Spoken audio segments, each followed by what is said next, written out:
many great traditions in baseball, there's only one that came directly from the fans. Banner Day started spontaneously back in 1963, and after a brief hiatus, it survives today. Today is Banner Day at Citi Field, and the fans were out on the field before the game displaying their wares and supporting their team and great causes. At Citi Field in New York, the New York Mets play the Pittsburgh Pirates on Pix 11 Sports.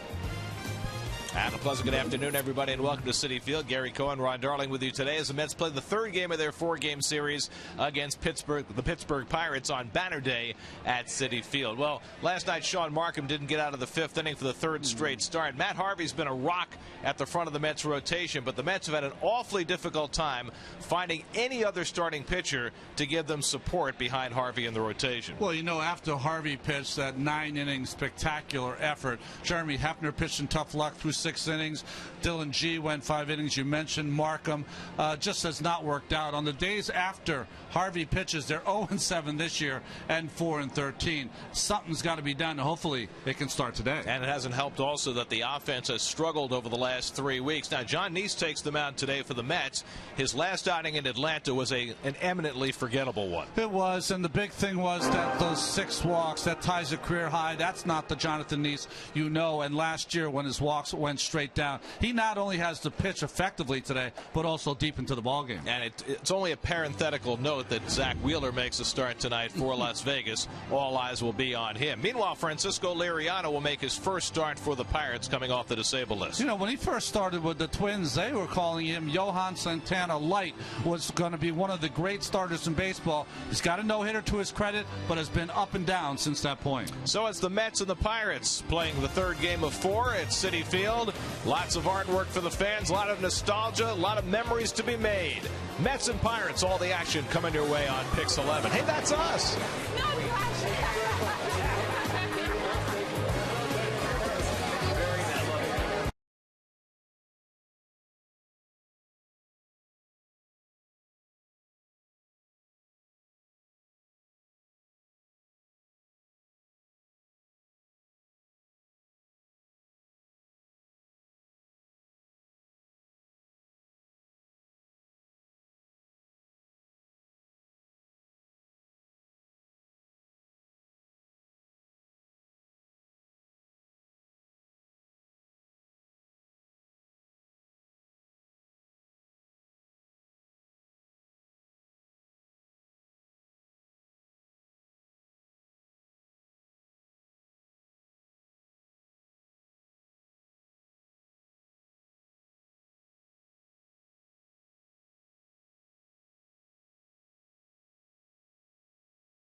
Brought to you by Lexus and their pursuit of perfection. By American Airlines, the new American is arriving. By Mazda, if it's not worth driving, it's not worth building. By Geico, 15 minutes could save you 15% or more on car insurance. By your Tri-State BMW centers. And by Valley National Bank, the perfect fit for home financing. Great banners of the past.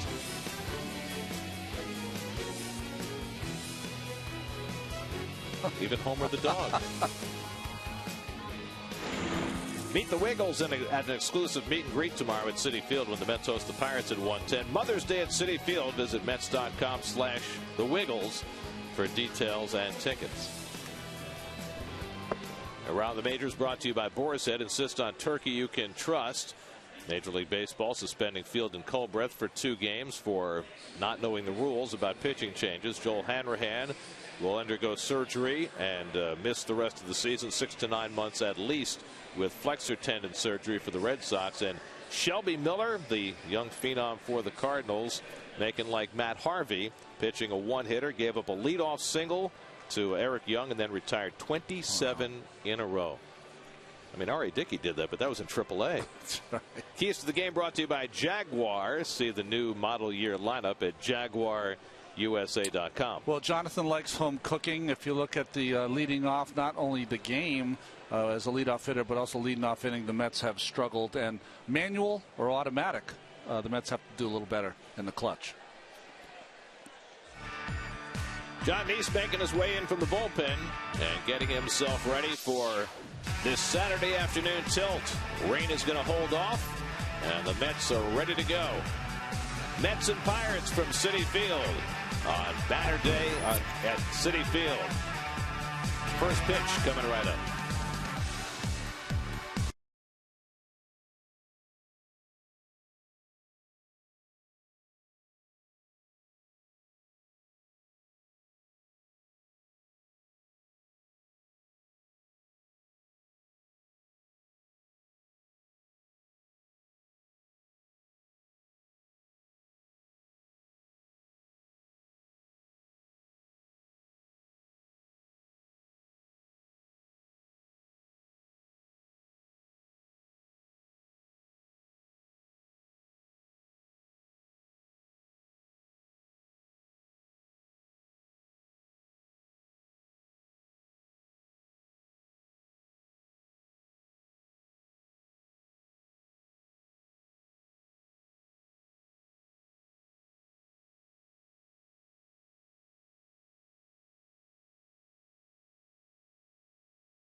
Able to enjoy all the things you love better. Bring Mom to Citi Field tomorrow and enjoy a Mother's Day brunch before the Mets host the Pirates at 1:10 p.m. Your game ticket includes a Mother's Day brunch before the game and a Mets t-shirt. Buy your tickets at Mets.com/momsbrunch. Clint Hurdle bringing out the lineup card for his Pittsburgh Pirates. Fans, kids out there on the field to greet their heroes before the game today. Tom Goodwin carrying the lineup card for the Mets. Both Hurdle and Goodwin were waiting for the umpires, who are a little late coming out today. Can you get suspended for that? Hey, Pinman is here.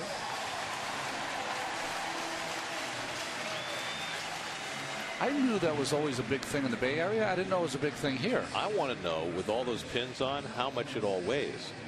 I mean, he could be weighted down by 20 pounds of pins. I know you can't take a flight with that. I think Marlon Byrd is intrigued. By the way, Marlon was the subject of a couple of creative banners today. Always helps to have that name that you can work into a little poetry.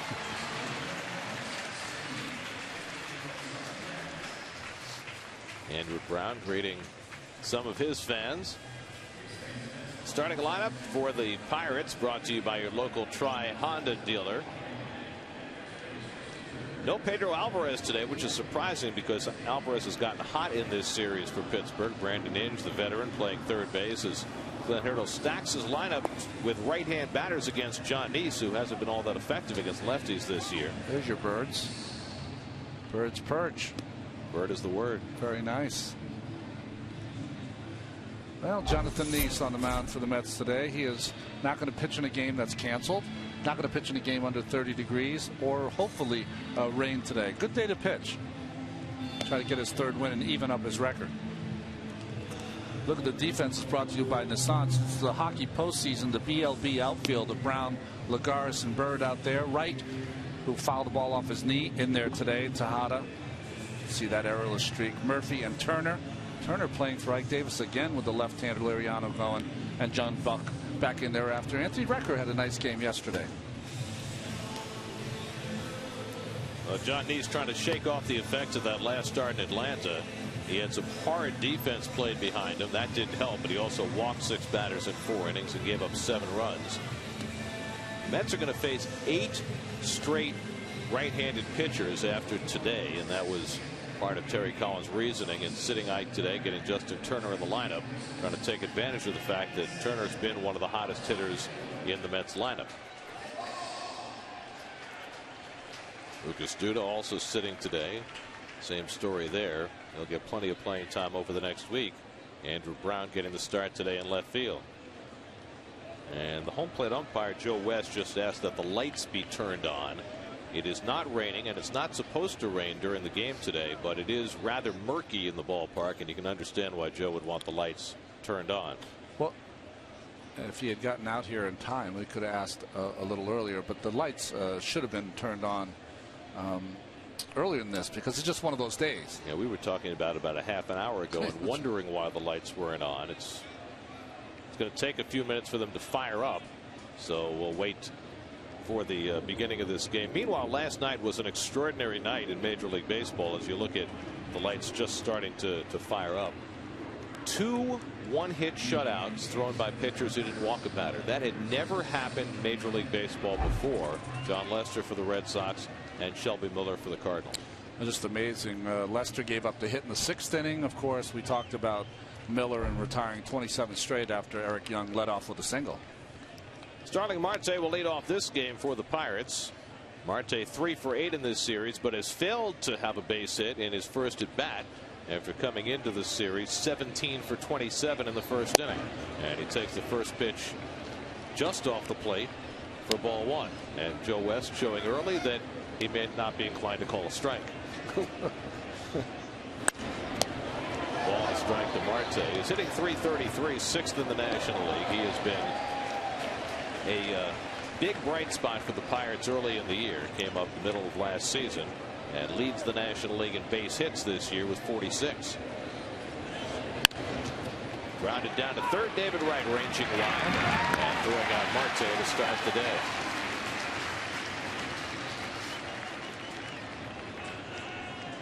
Joe West has already made his presence felt behind the plate. Andy Fletcher, Rob Drake, and Sam Holbrook rounding out the umpiring crew. Here's Jordy Mercer playing second base again today. Mercer 2 for 5 in this series. The regular second baseman for the Pirates, the fine switch hitter Neil Walker, is eligible to come off the disabled list tomorrow. He's been out with a lacerated hand. And Mercer takes the fastball in tight for ball 1. The Pirates at 19 and 16 under Clint Hurdle. Of course, they got off to great starts each of the last 2 years. Only the fade in the second half. 1-1 to Mercer. Last year especially egregious. They were 16 games over 500 on the 8th of August and went 16 and 36 the rest of the way to finish under 500 for the 20th straight year.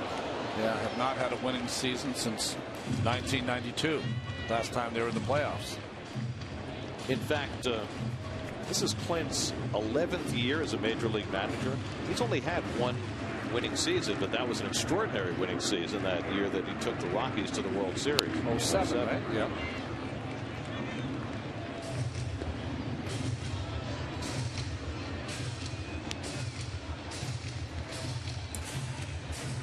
But the Pirates appear to be heading in the right direction. They've got some very talented position players. They've got A.J. Burnett now to head their pitching staff as Neese's curveball is fouled off. But just like the Mets, they've got some very good young pitching bubbling through the top of their farm system. And you look at the team they're putting on the field with guys like Marte and McCutchen and Alvarez, all first-round draft picks, and you get an idea that they may be pretty good over the next few years. Hit sharply and a one-hopper for Murphy to handle. And that's the second out. As John Neese gets a couple of ground ball outs, and that means McCutchen will bat with the bases empty. You know, the only thing difference, I think, when you think of the Pittsburgh Pirates who struggled and the Washington Nationals now have turned the corner. Nationals had two kind of iconic young players in Harper and Strasburg. And the Pirates have made a couple of mistakes with some #1 picks that have not turned out.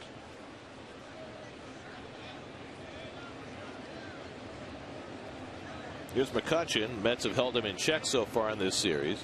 2 hits and 9 at bats. Drives this one out to left field. Andrew Brown coming over toward the line, and that retires the side. So Neese sets him down 1-2-3 in the opening inning. Mets have come to bat in the bottom of the first. No score at Citi Field.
Only one left-handed position player in the lineup today. That's Daniel Murphy, as Davis and Duda sit against the left-hander. So that means more playing time for Turner and Bird, Brown and Lagares against the veteran left-hander Francisco Liriano, making his season debut. We see his numbers last year with the Sox and Twins, 53 and 54 in his career. Good hard fastball, outstanding changeup, still working on his breaking ball. We were talking about Clay Buchholz earlier in the year. See, he takes that rosin on his right wrist, kind of rubs it up and down his forearm. That, combined with the sweat, is going to give him the tackiness he needs for his pitches. Another way you talk about Buchholz, that controversy last week where the great pitcher Jack Morris, who was doing color for the Blue Jays broadcast, accused Buchholz of cheating. Morris yesterday apologized to Buchholz. That's good. He had a senior baseball moment. Ruben Tejada will lead things off for the Mets. Tejada 1 for 9 in this series. Really nobody's hitting in the lineup right now. The Mets in their last 11 home games have scored a total of just 28 runs. Last night they scored just 3, and 2 of those came in the 9th inning with the game just about gone. And Liriano starts off Tejada with a fastball for a strike. It'll be Tejada, Murphy, and right for the Mets against Liriano, making his National League debut. He's pitched for the Twins and the White Sox. Originally signed by the Giants, but never played for them. In fact, when he tried out for the Giants in the Dominican, he was an outfielder. And the Giants saw him in their tryout camp and decided to make him a pitcher. And he eventually made it to the major leagues in 05 with the Twins. And his first full season in 06, he was spectacular. Went 12-3 with a 2.16 ERA. And as Ronnie referenced during our open today, they were talking about him as the next Johan Santana. Well, he throws very similar to Santana. He's a fastball changeup pitcher. But his problem, I bet you in the meeting today when the Mets talked about him, they said make him throw strikes because he tends to be wild. Last year, 87 walks and 157 innings, far too many, leading to a poor season with Chicago. And he gets Tejada for the first out of the day. Well, that's that little slider that he's been working on. He used to have a curveball. He's tightened it up a little bit. If you see his Nissan Pirates defense, McCutcheon's 26 years old, flanked by 24-year-old Marte and Tabata, Inge, Barmes, Mercer, and Sanchez around the infield, and McHenry catching 2 days in a row. So now Daniel Murphy trying to fight his way out of a slump. Murphy is 0 for his last 11 and going a little further back over the last 12 games. 6 for 47. That's a 128 clip. And he thinks about a bunt with the Pirates playing a little bit more aggressively to the pull side against Murph than you usually see. Yeah, don't think about it. Especially again off a left-handed pitcher. Hard to play that shift around on Murph. And again, he shows bunt with Inge playing so far off the line at third base. David Wright waiting on deck. David a little sore today after fouling a ball off his knee last night, but not much question that he'd be in the lineup today. And now Liriano behind 3-0. I liked how Terry Collins said it about Wright when asked if he was going to play today. Plays do anything. Well, as Terry has said many times when referring to Wright and little injuries, he said, hey, guy played a month with a broken back. What do you expect he's going to do? 3-1 to Murphy. I'm talking about Liriano in that great 06 season, his first full year. He had Tommy John surgery the next year, and ever since he's been trying to fight back to be the pitcher he was when he first came up. Has that nasty slider, and it's 3-2 to Murphy.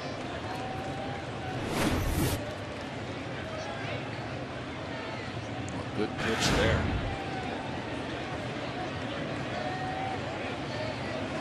And that's on the outside corner. Murphy's caught looking, so Liriano comes back from 3-0 to get Murphy back-to-back strikeouts to start the bottom of the first. And a 3-1 cutter, 3-2 slider.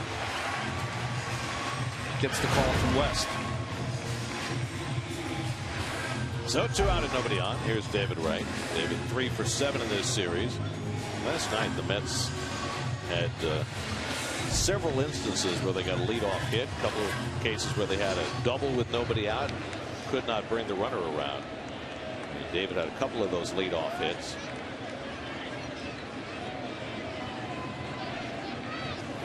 First pitch swinging, flies one out to left field. Starling Marte has it lined up. And that retires the side. So Liriano in his first inning of the season sets the Mets down 1-2-3.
America runs on Duncan. Second inning, Gabby Sanchez leads off against John Neese. It's hard to believe that the Gabby Sanchez we saw playing for Florida 2009, 2010, 2011 has turned into a platoon player now in Pittsburgh. Well, the Mets have the best matchup here because Neese has done pretty well against Sanchez. It's all the rest of the Mets pitchers that he's owned over those years when he was in Miami. Sanchez playing first base today. Garrett Jones played the first 2 games of this series. Sanchez hitting at .259 with 4 home runs, .345 against lefties. So Glenn Hurdle, he's used him in that role. And Neese finds the outside corner with a fastball, 1-1. Of course, Sanchez used to get big hit after big hit against the Mets while playing for Miami. Jose Tabata on deck, and then Brandon Inge in the second. I remember the first game. Turner with a try, and he couldn't quite find it at the last moment. Too much running and too much worrying about that sidewall and that low fence. Well, he took his eye off to check the wall, and that's when he lost where the ball was. Difficult play. We've always talked about that wall being extremely low. It's easy to topple over, but holds himself up in time. I was saying about Gabby Sanchez. The first game he ever played against the Mets was here at Citi Field, and he dropped through 2 throws from the infield. I said, boy, he's going to have a tough go of it. He was one of those guys, though, with the Marlins who would play every day. Yeah. I mean, 155, 159 games in a season. But after a couple of good years in Miami, his production really tailed off. And last year they unloaded him early in the season and sent him to Pittsburgh. Line drive, base hit. So Sanchez, who never seems to struggle against the Mets, has himself a leadoff hit. First base runner of the afternoon for either side.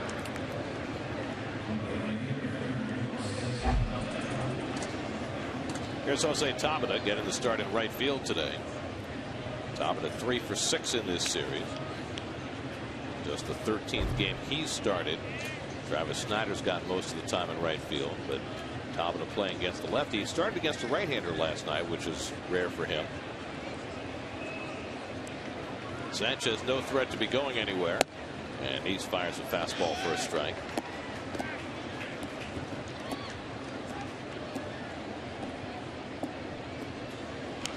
A little bit of mist is falling right now. Nothing significant at all. Always good to have the poncho to stay dry.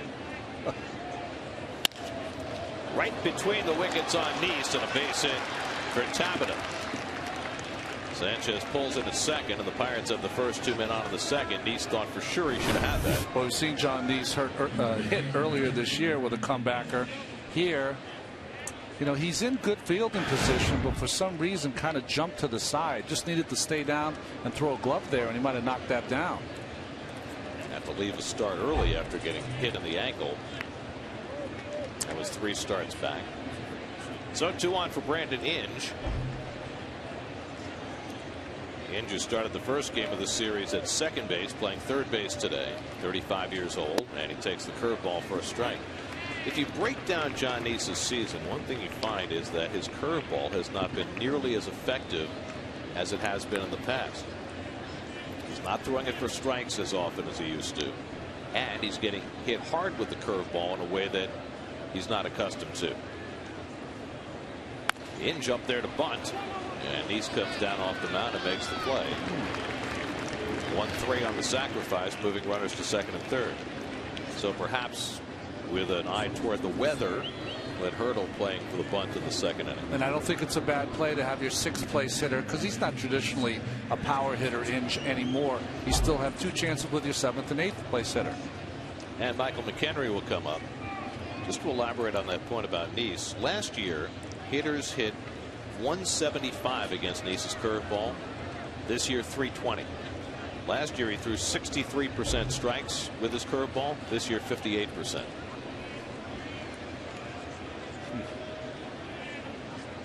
Mets play the infield back, conceding a run on a ground ball. And McHenry lays off the curveball, 1-0. Now, Gary, to tell you how you think on the mound as a pitcher right here. Okay, he's bunting him over second and third. Your thought is, I've got to get McHenry. If I can pop him up or strike him out or keep him, on the corners without the run scoring, I can walk Barmes and get the pitcher out to get out of the inning. So it's doable. Take a pretty good fly ball to get the run in with Sanchez, a very slow runner at third for the Pirates. Henry takes the fastball low, 2-0. Just going back to Neeson, that curveball. Yeah. Some of that has got to do with the fact that he's pitched in some brutal conditions this year. Oh, I think absolutely. Also, I think he's changed a little bit. It used to be a strikeout pitch. He tends to use it sometimes just earlier in the count to get over for a strike.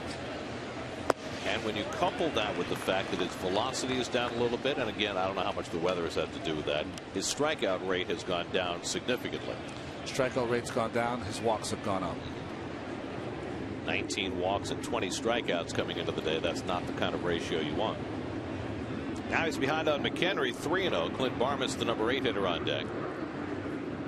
And McHenry takes ball 4. So Neese, who walked 6 in his last outing in Atlanta, walks his first in this game. There you see the numbers. The strikeout walk ratio just completely different from what it's been the last 2 years, and not in a good way at all. So Barmes gets the opportunity with the bases loaded and 1 out. Barmes started the first game of the series, went 1 for 4, hitting just .083 against lefties this year. And the Mets hoping to get a ground ball to work with against the Pirates shortstop, and Barmes fouls off that first pitch cutter, 0-1.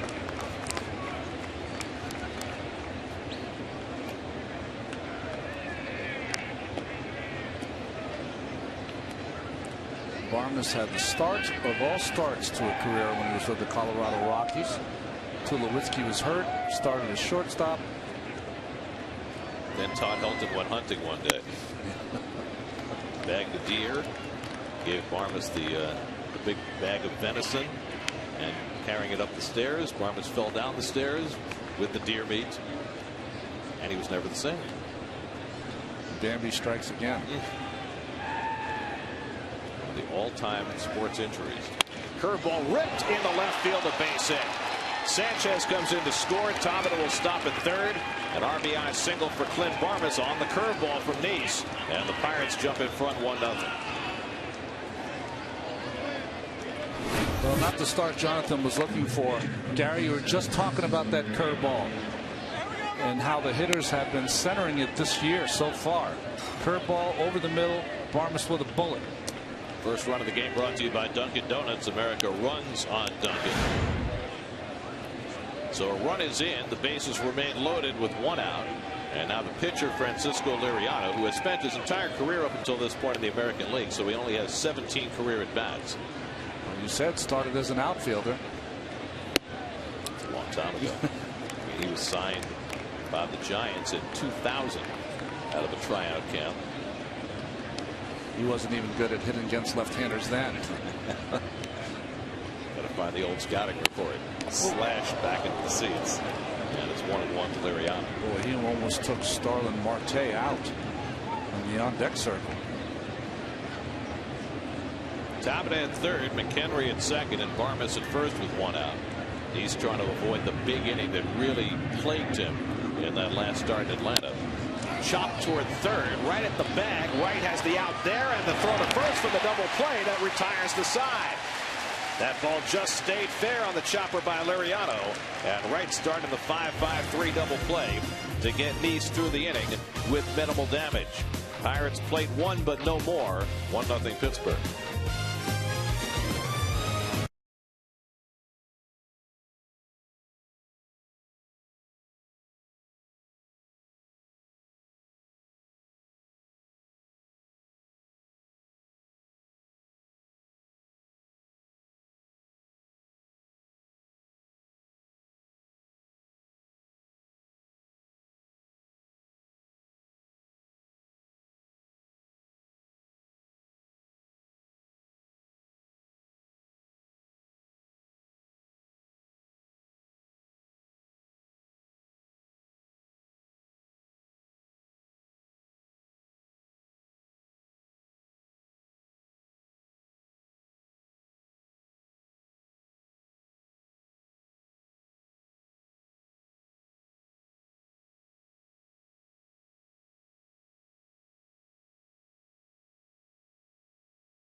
local Chevy dealer at ChevyOffers.com. Who will lead the Mets in home runs this year? It's a good question. Yeah. John Buck, David Wright, Lucas Duda, Ike Davis. Text your answer to 56812. Let us know what you think. Remember, was it the 2009 season that Daniel Murphy led the Mets in home runs? Yeah, 12. 12. I think David had 10. Wow. That was the first year here, right? Yes, it was. There was a lot of frustration that year with the enormous dimensions at Citi Field. Things have gotten a little fairer in the ballpark, and John Buck has taken advantage of that. Although he's hit some home runs to places that would have been home runs not only in the old Citi Field, but in some of the classic enormous ballparks. That's when Howie came up with the Great Wall of Flushing, right, because it was where the ballpark where homers went to die. But Buck hit one on the last homestand that went up into the second deck in left center field out in territory that had been rarely visited in this ballpark. Like up in here somewhere, right? Oh, I mean the other one. The Eating Sensibly, somewhere right around there. Yeah. Yeah.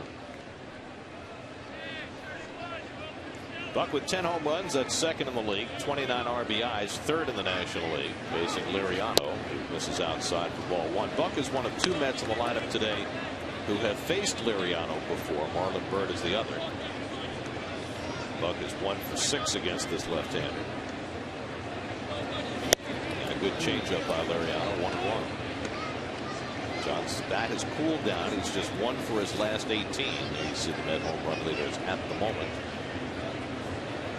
Who would you put your money on? Well, I mean, past history, I'm going with Ike, Yeah, right? I think I'm right in the same place. As Buck gets tied in a knot, and it went around 1-2. And honestly, with some of the at-bats we've seen from Ike over the last few days, I think that the renaissance might be real close. You know, when I was mentioning Liriano before the game, I gave his record. It's under 500. But don't kid yourself. This guy has outstanding stuff. He's just been kind of an enigma why he's not better. Usually it's his control. Well, he threw a no-hitter 2 years ago. In fact, it's funny. He was pitching for the Twins at the time. He pitched a no-hitter against the White Sox, and the next year the White Sox traded for him. But since that no-hitter, he has really struggled. In 54 games since, 13-18 with a 5.05 ERA. So it's been difficult. And Buck out on the changeup. So Liriano mixing his pitches well. He struck out 3 of the first 4 hitters. This changeup usually will dart down and away. Just never gets there on Buck, who's a tad early. It's that changeup that drew the comparisons early in his career to Santana. Well, Santana worked with Liriano on that changeup. Look at the battle beat through the strike zone already. The ball hasn't got there yet. Now it comes. Looking for the express. Got the local. You know, when he pitched that no-hitter, he was dangerously close to being yanked from the rotation. He was 1-4 that year with a 9.13 ERA, and then throws a no-hitter. Here's Justin Turner. Turner 1 for 6 in the series, now starting his 3rd straight game as the Pirates have thrown 3 lefties in a row. There you see what he's done since that no-hitter just over 2 years ago.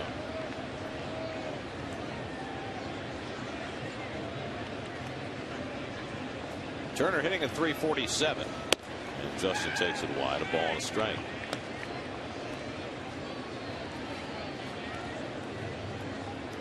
Marlon Byrd waits on deck. Actually, in many ways, Liriano, with his tendency to walk people and his overpowering stuff, kind of fits right in on this Pirates pitching staff. It's a staff that has given up the fewest hits of any pitching staff in the National League, but issued the most walks of any staff in the league. You know, walks and hits go together for me because they're base runners.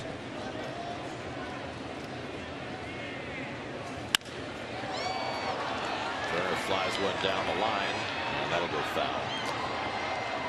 Liriano, the 5th Dominican to throw a no-hitter. The first, the great Juan Marichal, of course. There's been 3 Venezuelan pitchers, 2 Puerto Rican pitchers, Juan Nieves and Jonathan Sanchez, and 2 Irish guys, from Ireland. Tommy Mullane and Hugh One Arm. What did I got? One Arm Daly. Hugh One Arm Daly. Both from Ireland. What year was that? Early 1900s. I just thought it was funny. 3 from Venezuela, huh? Do you have them? Well, Santana's obviously one of them. Wilson Alvarez? Sorry, it's an old list. 4 from Venezuela. Wilson Alvarez, you got. He's the pitcher of the Miami Marlins. And he's now in Detroit. Anibal Sanchez. And then the Tower of Steam. Pitched for the Cubs and Marlins. And Carlos Zambrano, of course. That was the misplaced no-hitter as Turner went around. He can't believe that Joe West called him out without even appealing. Turner thought for sure he had stopped the swing. I think he stopped it also, but no use arguing with Joe West. The mask is off. When the mask comes off, time to go to the bench. Joe arrived angry today. See, my whole thing with the check swing is, does the head of the bat kind of flick forward? And that's the key. If it doesn't, I think the batter held it up, and I thought Turner did. So Liriano's coming flying out of the blocks. He's faced 5 batters, retired them all, and struck out 4 of the 5. And now Marlon Byrd, who's 3 for 4 in his career against Liriano. And Byrd hits one in the air to left field. Marte drifting back onto the warning track, right back at the wall to make the catch. That ball kept drifting, and Marte drifted with it. Marlon Byrd coming up just a tad short of his 3rd home run of the year. Marte and the Wheat Thins coming together. 1-0 Pittsburgh.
Marshals, 2 stores, 2 awesome ways to score. One more game with the Pirates tomorrow afternoon on Mother's Day. It's also Matt Harvey Day. Then the Mets go to St. Louis and Chicago starting on Monday night. Top of the batting order, Starling Marte leads off. You'll finally be able to go out to dinner in Chicago this time. The last couple of trips have been all-night games. Well, 3-day games in Chicago, Friday, Saturday, Sunday. You get in early enough probably from the St. Louis game. But I was just thinking, it's supposed to rain in Chicago. Oh, could be day-night games. Hit hard through the hole, a base hit for Marte. So John Neese, who gave up 3 hits and a run in the 2nd inning, greeted by a hard hit base hit by Marte to start the 3rd. Gary, when the ball's hit like that, it's not as lucky to get a base hit. Going back to our lab coat discussion from last night. Everyone loved Kevin in the lab coat, by the way. Big hit. not just the lab coat, but also the conductor's baton. Yeah. I thought that was tremendous. And of course, Connie Mack's old blackboard. Jordy Mercer grounded out his first time up. Marte a threat to run, 10 steals this year. Neese doesn't give up many stolen bases, very quick to the plate.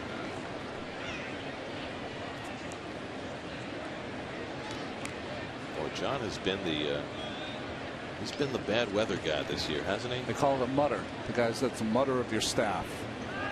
What's that mean exactly? It seems like every year there's one guy of the rotation that gets the bad weather, gets the rain day, gets the rain delay, canceled game. It's been John so far this year. Well, he had the game in Minnesota when it was 35 degrees. He had the game in Colorado when it was even colder and it was hit foul. It was the 28th, I think, when you guys started that game. Then he had last weekend. Well, he came home. He had the game in the 30-mile-an-hour wind that he had to pitch when it was freezing. Then he had the game last weekend. He got rained out in Atlanta, got pushed back a day, and pitched poorly last Sunday. And now here he is pitching in the drizzle today. Got hit in the ankle, knocked out of the game. Marte runs, tough play for right as he charges, and the quick throw gets Mercer as Marte takes second. Well, it doesn't seem like much of a play, but right off the bat, you have no play on this if you're not charging this as hard as you can. Full out sprint by David to get to that ball and throw out Mercer. So one out, a runner in scoring position for Andrew McCutchen, who flied out to left field his first time up. McCutchen got off to a slow start this year, but he is one of those players that you just keep your eye on all the time, no matter where he is, in the batter's box, on the bases, in the field. And it's funny, to me, the most impressive thing he's done in 3 days here at Citi Field was a play he didn't make. When Ike Davis doubled to right center the other night, and he almost caught up to the ball, a ball he had no business being in the same zip code of. And a pickoff try on a play where Murphy was not at the bag. And technically, you are not allowed to throw to an unoccupied base. But the only way you throw that, if you're a pitcher, is that Murphy had to put on the play. But technically, that could be called a balk. Yeah. If Bob Davidson was here, it would have been a balk.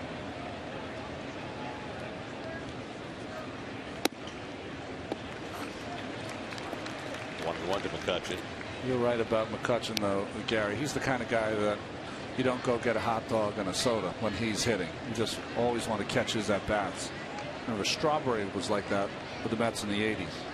Yeah, he's 2 for 10 in this series, but he's barely missed a few others. To call strike 1 and 2.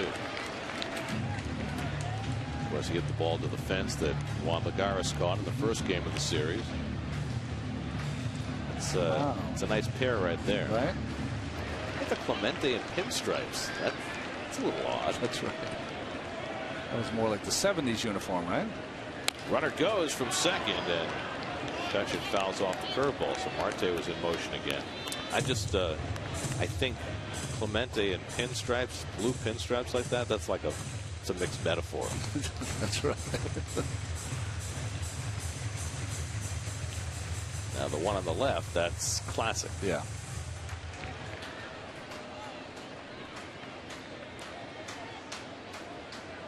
Marte was running on the last pitch, and McCutchen takes up and away. 2-2. One of his teammates is here doing the games for Pittsburgh, right? Steve Blass, one of the nicest men you'll ever meet in the game.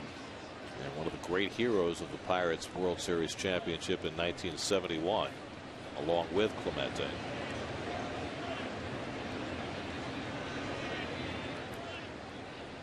And Buck and Neese need a conversation. Tejada will run in case they change the signs because he wants to make sure he's on the same page. Well, there is the great Roberto Clemente.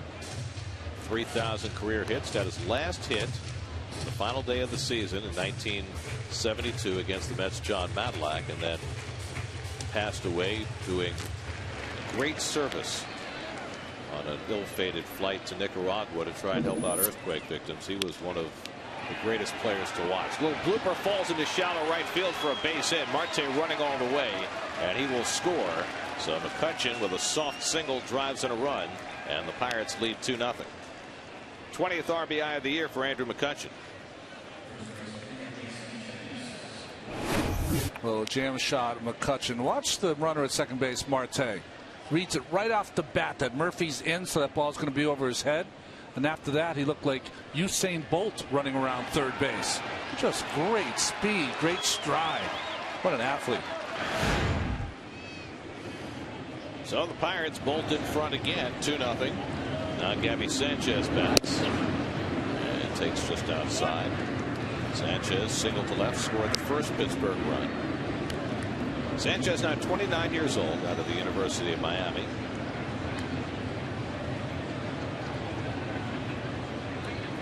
Seemed like he was made for that Marlins team. Grew up in Miami. Yeah. Went to college in Miami. He went to the U, right? Kane. East works the outside corner. Ball and strike. Well, we talked about it in the open today. Mets need somebody to grab the reins of number 2. They need somebody to be Kuzman or Darling behind the ace.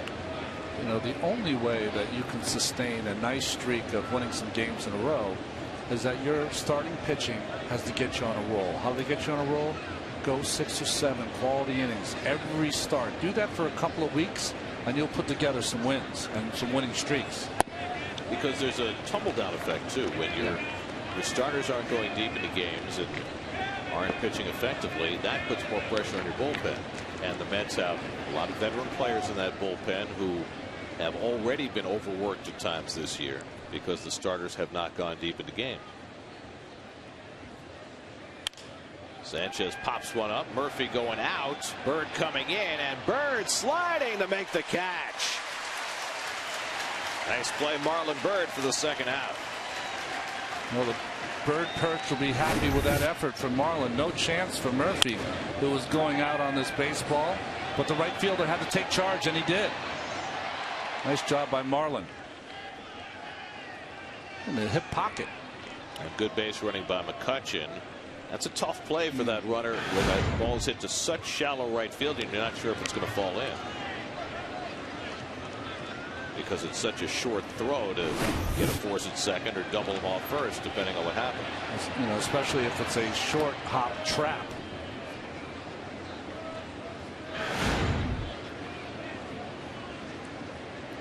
So now Jose Tabata, who singled to center field right underneath John Neese his first time up. Pirates with 2 runs and 5 hits. You know, Gary, you're saying the collateral damage that happens when your starters don't go deep. Yesterday's ball game, because of the tenderness of the bicep of Familia, he's been out for a couple days, and Hawkins was out yesterday. Well, Atchison is out today. And in the case of Hawkins and Atchison, it's not injury. It's just trying not to burn these guys out. And then you look at Scott Rice, who pitched in his 20th game last night. 20 of the 32 the Mets have played. So that bullpen getting a little too much work.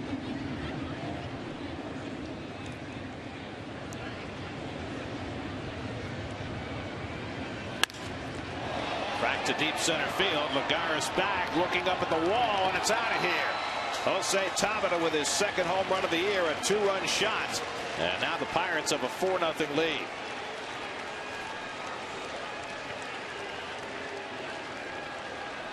Now Jose Tabata's had himself quite a series.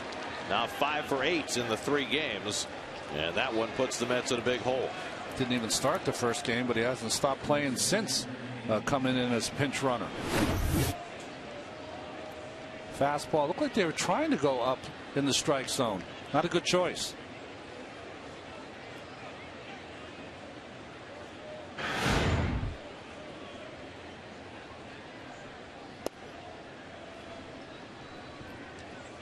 So the difficulties continue for the Mets starters and for John Neese specifically. Rough outing in Atlanta his last time, and now a very rough first 3 innings today. And as the other 4 starters continue to struggle around Matt Harvey, all it does is focus that much more attention on Zach Wheeler, who starts tonight for Las Vegas against Albuquerque. How far away is Wheeler from being ready? And you don't want immediate concerns to hasten that timetable, but it's appearing more and more as though he's ready. Grounded down to third, and Wright makes the play on Inge to end the inning. But a 3-run frame for the Pirates. McCutchen with an RBI single. Tabata with a 2-run homer, his second of the season. And the Pirates out to a 4-0 lead at Citi Field.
Bird perch. They were happy with that catch that Marlin made. So the Mets look for some offense now, trailing 4-0 as they come up in the bottom of the third. Andrew Brown getting the start today in left field against the left-hander. Brown came off the bench last night, had an RBI single in the 9th inning. He's had his first 2 hits of the year in this series, and he takes a fastball strike from Liriano. Well, so far, Francisco Liriano has been throwing strikes, which is sort of against type. First start of the year, first start for a new team.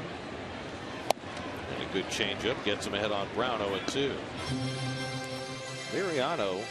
The defense here, Gary, first. Look at Sanchez. I don't think I've seen a first baseman play that far off the line on a right-handed hitter. Tough to get back to first on a ground ball to an infielder. Keith used to play off the line and pretty deep, but I don't think that far off the line. No, not that far. And he said it led to Hojo. Poor Hojo had some problems throwing to that empty bag for a while.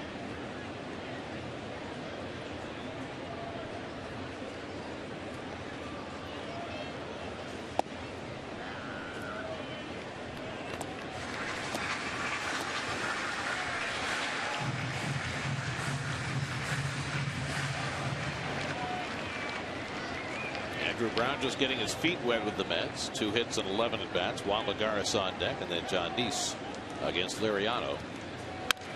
And a weak ground ball down to third. Inge charging. And throws out Brown more ways. So 7 up, 7 down for Francisco Liriano. Well, Inge, who used to play 150+ games every year at third base for Detroit with a nice running play. Now watch Sanchez, what he's got to do. Inching over there, full sprint, turn around, here comes the ball. That's pretty cool. A lot of things to do for Sanchez on that run to first. So 1 out and nobody on. Now Juan Lagares making his 8th start since coming up from Las Vegas. 2 for 7 in this series, including his first big league extra base hit last night. He also hit another ball very hard in the 9th inning.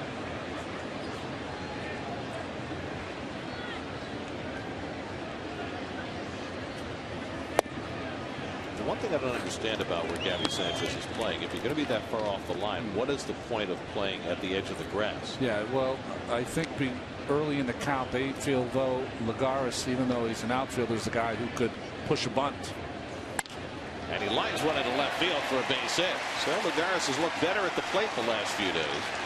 I guess my question is, if you're that far off the line, are you going to be able to field a bunt anyway if it's bunted well? Yeah, well, you might be able to field a bunt, but I don't know if you can get back there in time. Yeah.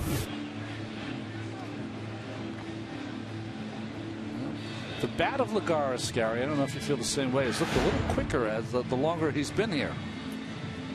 Well, his tendency when he first got here was to chase pitches out of the strike zone. If he can cure that, he's that much further along. Double play depth. Second baseman Mercer, of course, real shallow, favoring first base. They're going to pinch in on the corners. Inge and Sanchez. East takes a rip on the Butcher Boy play. More than a Butcher Boy, though.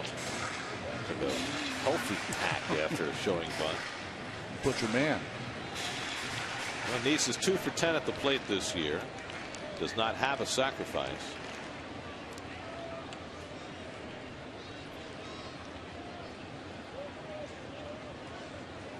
And this time gets the bunt down nicely. Inge makes the play. 5-4 on the sacrifice. And Lagares now at second with 2 out. Well, right before the pitch, you can see Inge coming in, pinching in. Real good bunt by Jonathan Neese. But once he comes in, see the catcher McHenry running out of the frame. Well, that good hustle goes down to third base to cover. They used to call Pepper Pot, real Pepper Pot McHenry. So the Mets get a runner in scoring position for the first time. Ruben Tejada, who is hitting .333 with runners in scoring position this year, will try and get him in. Tejada struck out his first time up. Mets were 1 for 12 with runners in scoring position last night. Started out the season seemingly driving everybody in, but that has cooled significantly over the last 3 weeks.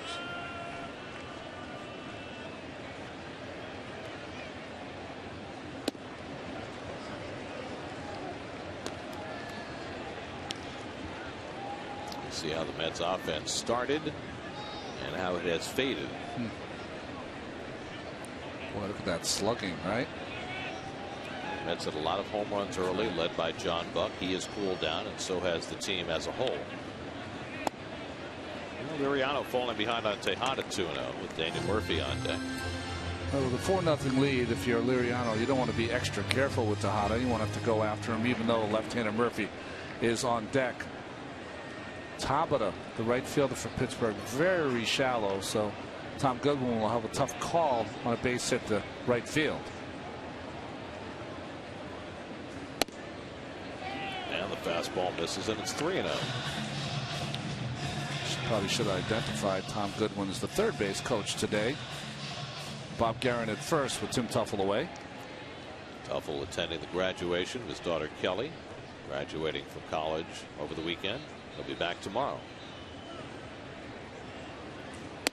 And there's ball 4. So Tejada draws a 4-pitch walk, the first one given up by Liriano. And there are 2 men on for Murphy.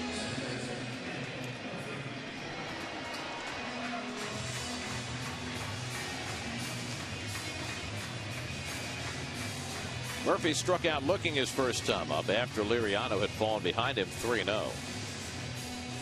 Now, Gary, I wonder if this is a mini sample shift on Murphy. On the first night, 4 ground balls to first base, a ground ball to second last night, and they've really moved over. When Murphy is right against left-handers, he's hitting the ball to left field. Yeah. Not really right now. And maybe that's what they're seeing that he is pulling the ball a little too much.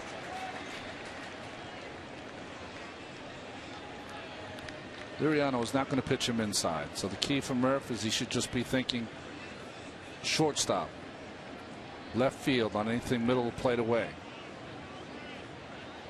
2 on and 2 out.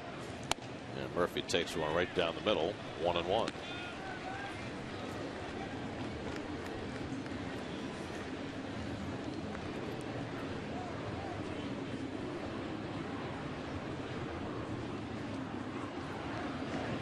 Murphy trying to snap out of an 0 for 12 skid. And he lifts this one out to left. Easy for Marte. And that retires the side. Let's get their first hit in strand 2. After 3 at Citi Field. Pirates 4, Mets nothing.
One in the second, then 3 in the third.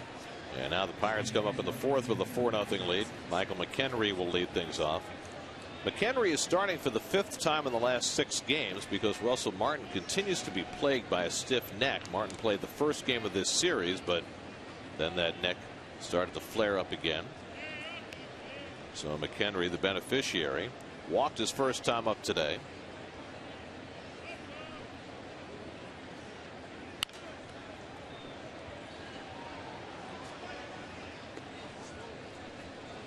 There's Russell Martin in the hoodie.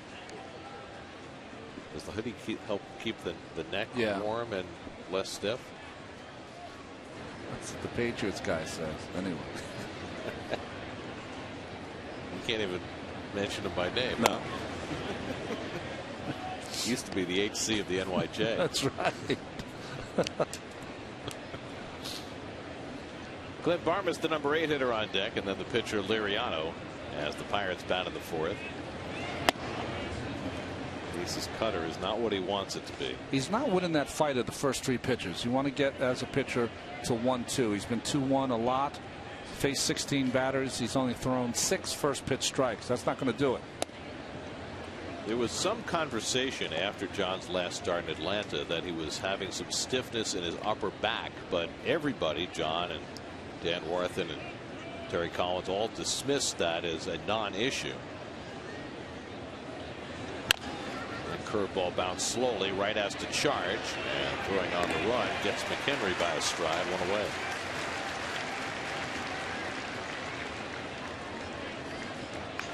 The thing I've noticed from these Pirates the first 3 games is that the entire team sprints to first base. Each and every one in the lineup running hard all the time. It's a good place to start. Who was it who said The cheapest commodity in sports is 90 feet. Yeah, right. Can't run to first base. Why are you here? Well, hustle should never go into slumps, right. you know. And that should be the baseline. Everything else builds from there. Barman's got a base hit to drive and a run his first time up. Barman has good numbers against John Neese. Now 5 for 13 with a home run for a guy who's been a light hitter for a good portion of his career.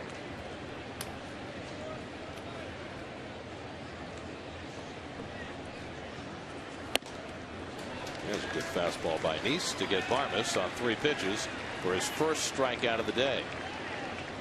Well, if you've been a Met fan for any length of time, you know it's been a roller coaster. I like, though, that we're trending up here with the last 3 cars. Ooh, right? Good point. That's it's not quite to scale, but it's not bad. I like how after the high of 69, there's a little high after that representing 73. That's right. Okay. See that little extra bump? Oh, I see it. I got it. Right after 69. And I guess Coney Island represented in that. And did you see Mrs. Met in there? You don't see her much around anymore. I didn't even know there was Mrs. Met. Well, Mr. Met likes to keep it quiet. Line to third, and Wright picks it off to retire Liriano and end the inning. 1-2-3 inning for John Neese. New York Mets baseball is brought to you by Chrysler, imported from Detroit.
The morning news, you get more of what you want in the morning. More news, more weather, more fun. The Pix 11 morning news, weekday mornings starting at 4 a.m. Think of more fun. I think about the banner that one of the fans brought out today, equating you, me, and Keith with the Three Stooges. What did they say? They make us laugh or something like that? I just want to know which of us is which. It's a hard one because no one in the group really is a Curly type or a Shemp type, I don't think. Well, I have the hairline to be curly. Yeah, well, Keith is the Mo. Yeah, I think so. He's administering the punishment. David Wright will lead things off in the bottom of the 4th. That's down 4-0. That makes me Larry Fine, by the way. Well, no, you could be Shemp. I could be Shemp? Okay. On my worst hair days, yeah, I guess you're right. Being Shemp is like being Zeppo. Yeah, as long as you're not Joe. Curly Joe? No, the Joe. Oh, the other Joe. Joe Besser? Yeah. David Wright leading off in the home 4th. Flied out to left his first time up. It'll be Wright, Buck, and Turner trying to get something started against Francisco Liriano, who's looked very sharp in his first start of the season. The story on Liriano was he was a free agent, and in December, the Pirates signed him to a lucrative 2-year contract for a guy coming off a bad year. Got $12.75 million for 2 years, which, you know, considering his numbers last season, was a pretty extraordinary contract. But 4 days after he agreed to that contract, he was home. It was Christmas Day, and he banged his right arm, his non-pitching arm, against a door and broke a bone in his arm. And the Pirates said, well, wait a second, we're not going to give you $12.75 million anymore, and they restructured the deal so he only got $1 million guaranteed, and the rest is now incentives. But it looks like he could make $5 or $6 million this year if he reaches all his plateaus. Right, he can make the same amount he was going to, but now it's not guaranteed. Kind of reminds you of the that's ripped down the line, just foul. Kind of reminds you of the R.A. Dickey situation after he was drafted and they found out he didn't have the ulnar collateral ligament. You know what's interesting here is that they are playing right to pull because the hinge is right on that line down the left field line, and the ball just shoots foul.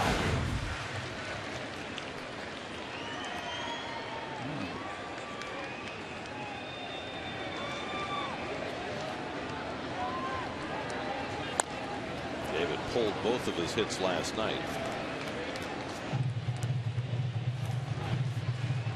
Both of those coming off the left-hander Wandy Rodriguez.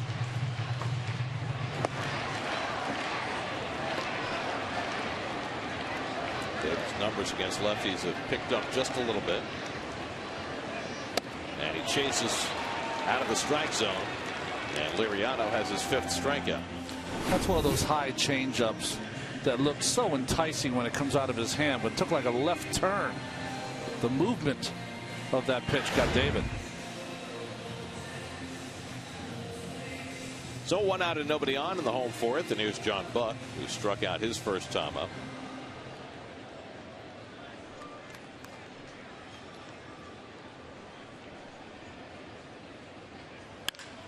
Driven to center field. McCutcheon has it lined up. So Buck hit that ball hard, but that's the 2nd out. Well, we're talking about the stuff that Francisco Liriano has. That kind of exemplifies it among active pitchers who have at least 100 starts. He's 5th in strikeouts per 9 innings. Well, Lincecum's done a lot of that in his early Cy Young Award years. Scherzer is just right in the middle, striking out everybody. Oliver Perez on there. You know, I'm laughing, but I shouldn't be. He has become a real good specialty reliever for the Seattle Mariners. And when he was right, as a starting pitcher, he was a big-time strikeout pitcher.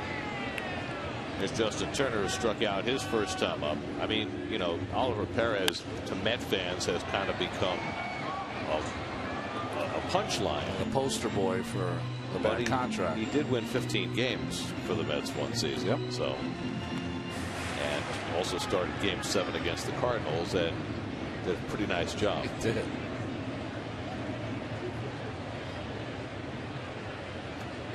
With some help from Andy Chavez. Never forget that catch as long as I live. It's the last one to give me goosebumps watching that live.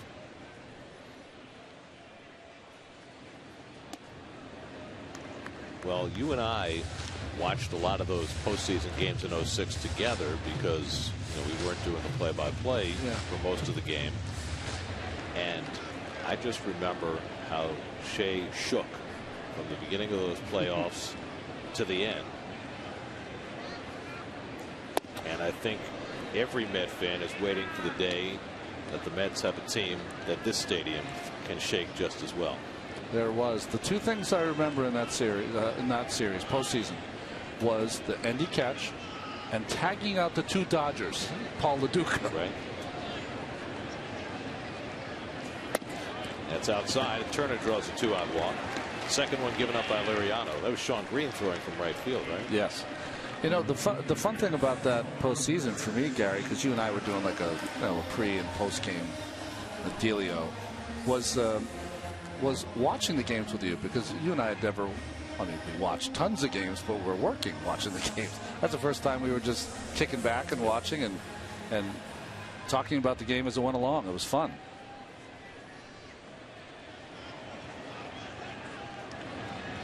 Unfortunately, my lasting memory from that series because we were doing that post-game thing.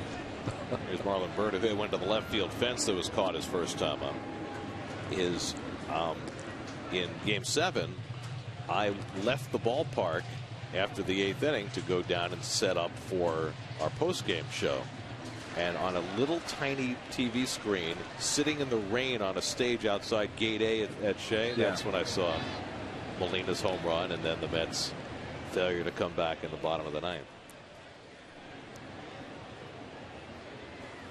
I thought all by myself. I thought very weird. I thought you were going to mention the lean-to they provided us with in St. Louis to do the. There was that too. Yeah, that was interesting. We were outside the ballpark in St. Louis in a vacant lot, with the Cardinal fans streaming by, screaming epithets at us. I just went back to 85, 86. It was the same. You were pond scum all over again. 1-1 from Liriano to Byrd, and he throws him a good changeup. It's been a good pitch for Liriano this afternoon.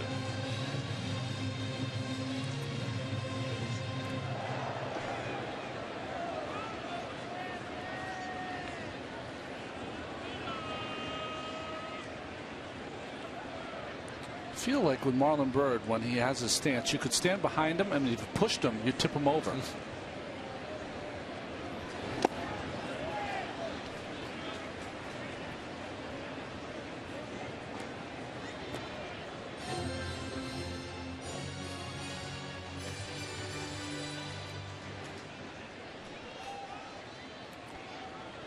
Nod of head, but Marlon, he's the one hitter in this lineup that if Liriano hangs a changeup, he's always been a good changeup and breaking ball hitter for whatever reason.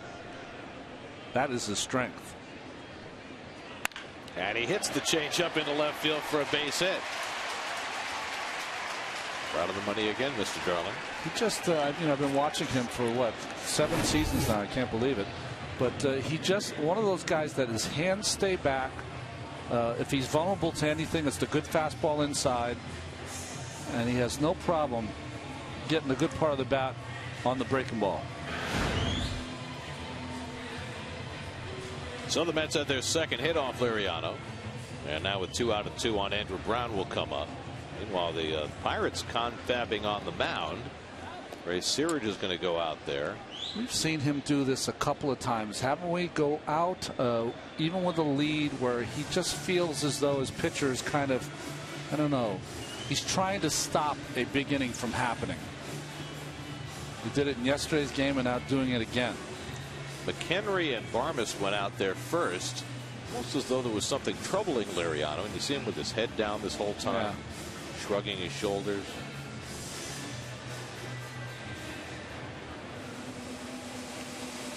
Whatever it is, Ray's able to smile. He's having a laugh with Joe West.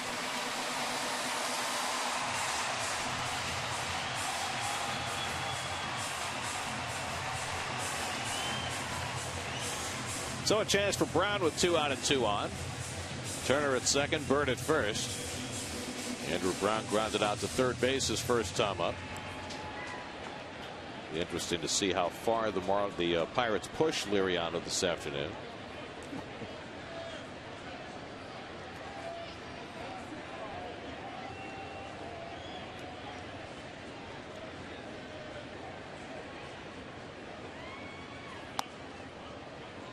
Brown takes a knee-high strike. Liriano made 5 rehab starts, a total of 21 2/3 innings, so he really hasn't been pushed too far as he's come back from the broken non-pitching arm to start his season. Now up to 60 pitches here in the 4th. And Brown goes after the changeup, and quickly it's 0-2.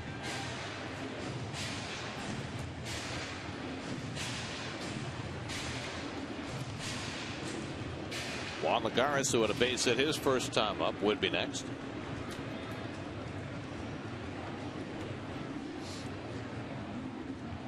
'29-year-old Francisco Liriano, his first National League start, and so far so good.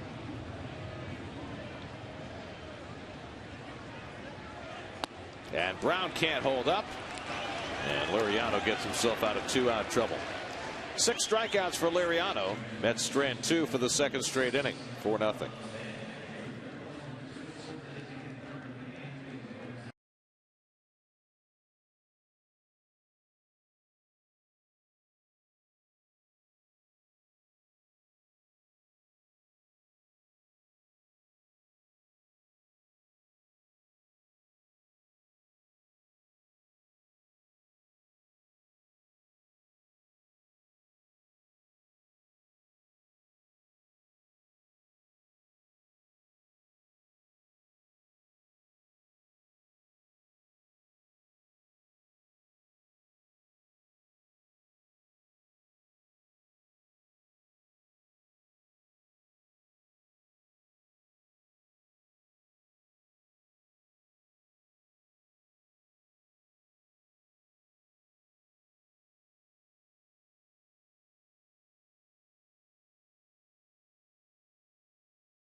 They've started more banner days than any athletic event that's in the United States. They start in their own neighborhood. Then they start in another neighborhood. Then they make sayings about the ball players. Some of the sayings are outstanding. The voice of Casey Stengel. And, Banner Day, which was held today here at Citi Field, is a promotion that began simply as a spontaneous fan reaction to the emergence of the Mets in 1962. Fans used to bring bed sheet banners to the Polo Grounds of the Mets' first season, and the next year in 1963 it became an event, and it was for many years, as David Wright on the second try grabs with the bare hand and throws out Marte. What a play!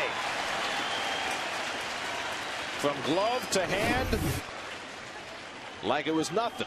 Well, David made like the king, Lundqvist. Tipped it up, and then baseball style with the throw. Good play.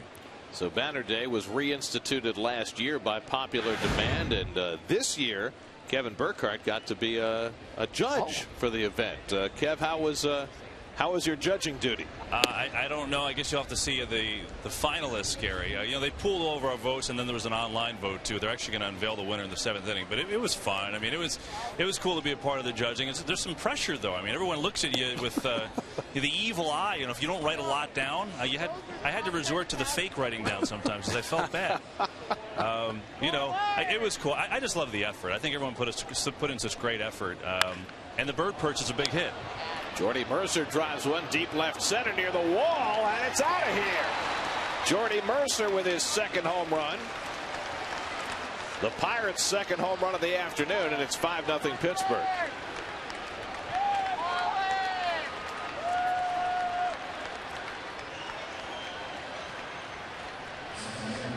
Well, this day getting even worse for John Neese, who had gone 23 straight starts without giving up more than one home run in a game. Well, he's given up 2 today. Well, you and I were talking about Mercer and how he could really be a strong player in this league. I didn't know he had that much pop. Choked up on the bat and hit that where would have been a home run seasons ago. Anyway, we were talking about Banner Day, Kevin. Well, the one that I really liked was it was about Mr. Met dreaming about Harvey's next start. It was ultra creative, and it was beautifully done. Mr. Met in bed dreaming about Harvey. They had a calendar with Harvey's starts on the wall. Just really good stuff. And there was a few SNY banners, which a little partial to Gare, obviously. Those were kind of cool. I was wondering if you had to recuse yourself on the ones that had your face on them. Well, I did get bribed gluten-free biscotti, so there were some extra points awarded there. I'm open to say it. I can be bought. So that was fun. But there was there was one that I really liked. There was a teacher who had her kids draw all the Mets. That was awesome. I was a huge fan of that one. They did a great job with it too. Also, one that I liked. There was they did subway cars with a lot of the Mets stars on it, like the 7 train, and they even had the connectors for the train, like the metal connectors for the train, walked it around the track like a subway. And there was one that really caught my attention. It was 3 guys kind of our age who had a huge blown up photo of themselves outside Shea Stadium when they were kids. That one I thought was great. It was cool. And you know what, Gary? They walked around in the same order as the photo. So that was very, very neat. Here's ball 4, and McCutcheon is on, and Nice just can't get out of his own way. Kevin, I was partial to the one. Wasn't there one that tried to imitate the Sgt. Pepper's Lonely Hearts Club band album, right? Yeah, there was. That was cool. I saw a Matt Harvey Pokemon card for those who have kids out there. That was interesting.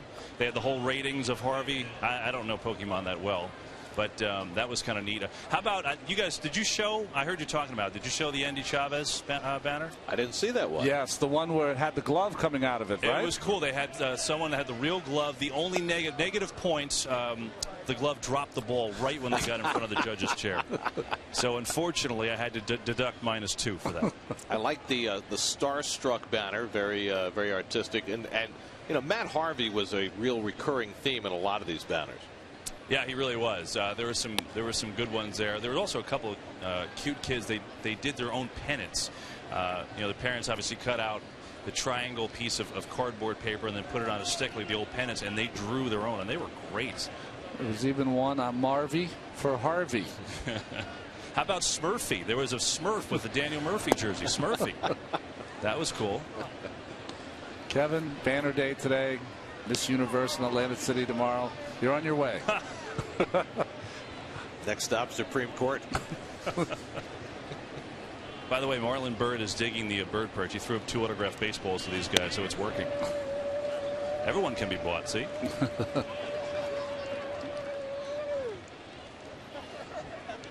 There was one more, guys, I'll tell you. Pretty funny. There was a Let's Go Mets banner, and there was a young boy, I don't know, maybe 2, maybe 3, and got in front of us. Father tried to get the boy to speak, kind of said go, go, go, and then he just went on like a wind-up toy. Let's go Mets, and kept on going. I saw that kid. He was very animated, jumping around. Very much got into the theme of the day. Yeah, he borrowed the headband from Mark Sanchez, right, Kevin? Yeah, yes, he did. Well, this is, we're having a nice laugh here. Scott Atchison, who was not supposed to be available today, is getting up again. This is not too funny now to talk and watch Jonathan Nice as he struggles. He's been throwing ground balls all season long. Now he's given up a couple home runs. What do I see? What I saw early is that he made a lot of additions to what he wanted to do, to change up. But I think he went away from what his strength was, and that was that cutter and curveball.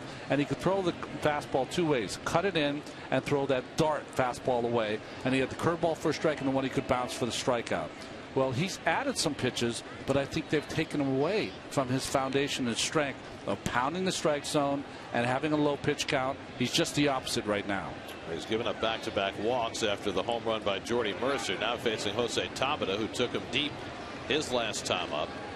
And I think it's alarming that Scott Atchison is up in the bullpen, because Terry Collins said specifically before the game today that he was going to stay away from Atchison because he had, he's 37 years old. He had elbow problems last year. They don't want to overwork him, but how many days in a row can your pitchers go 4 or 5 innings without forcing your bullpen to pitch on days when they shouldn't? And again, to remind you, people at home, Jerry Reese Familia, well, I shouldn't say he's not available, but he has bicep tendonitis, so he's sore right now. Which is one of the reasons why the Mets are even considering skipping some of the rehab for Frank Francisco and rushing him back to the big leagues. Francisco was supposed to pitch for Binghamton today, but I believe they got rained out, so it puts a A little dent in his rehab assignment as he comes back from elbow surgery. Meanwhile, Neese just trying to negotiate this 5th inning. Tabeda's 2 for 2 today, 5 for 8 in this series, including the 2-run homer his last time up, his 2nd of the year. That's already in a 5-0 hole in the 5th. And the curveball sits high. He just doesn't look right throwing that pitch right now, Ronnie. Yeah, it's not coming out of his hand well. You know the one thing that you know, there's no drive toward the plate. You know, if you're starting to analyze what he's not doing, it's almost like he's aiming it, trying to just like flick it in there instead of really bearing down and driving through the catcher. This one's hit out to center field, chasing Lagares back to the track near the wall, and it's off the fence. McCutchen will come in to score. Sanchez stops at third. A run-scoring double for Jose Tabeda, his 3rd RBI of the day, and it's 6-0 Pittsburgh. And the world is crashing down around the ears of John Neese. Well, Tabeda having a day now. Fastball right out over the middle of the plate. Lagares can't get to it. Nice play with the bare hand to keep it within reach. McCutchen, of course, does a nice job. Great job by Gabby Sanchez, even though he doesn't score. Look at this read. He's already around the bag and gone. But of course, doesn't have tons of speed, so Nick Labor, the third base coach, holds him up. That's going to be all for John Neese. He'll exit after 4 1/3 troubled innings. And Scott Atchison will come in on a day when he was supposed to have the day off. The call to the bullpen is brought to you by Sprint. The Pirates have sprinted to a 6-0 lead in the 5th. We'll be back with more from Citi Field in a moment.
Atchison must be one of those relief pitchers that always says he's available. So come in here pretty much of a gamer. Comes in to face Brandon Inge with runners at 2nd and 3rd and 1 out. 2 runs already home in the inning, and the Pirates out to a 6-0 lead. Inge is sacrificed and grounded out 0 for 1. Sanchez at 3rd, Tabeda at 2nd, and the Mets have the infield in. And the curveball to Inge sits high, 1-1. That's starting pitchers, Gary, trending the wrong way. Dylan G went 5 innings. Markham yesterday 4 2/3, and now 4 1/3 for Jonathan. It's just an unsustainable trend. Can't do it.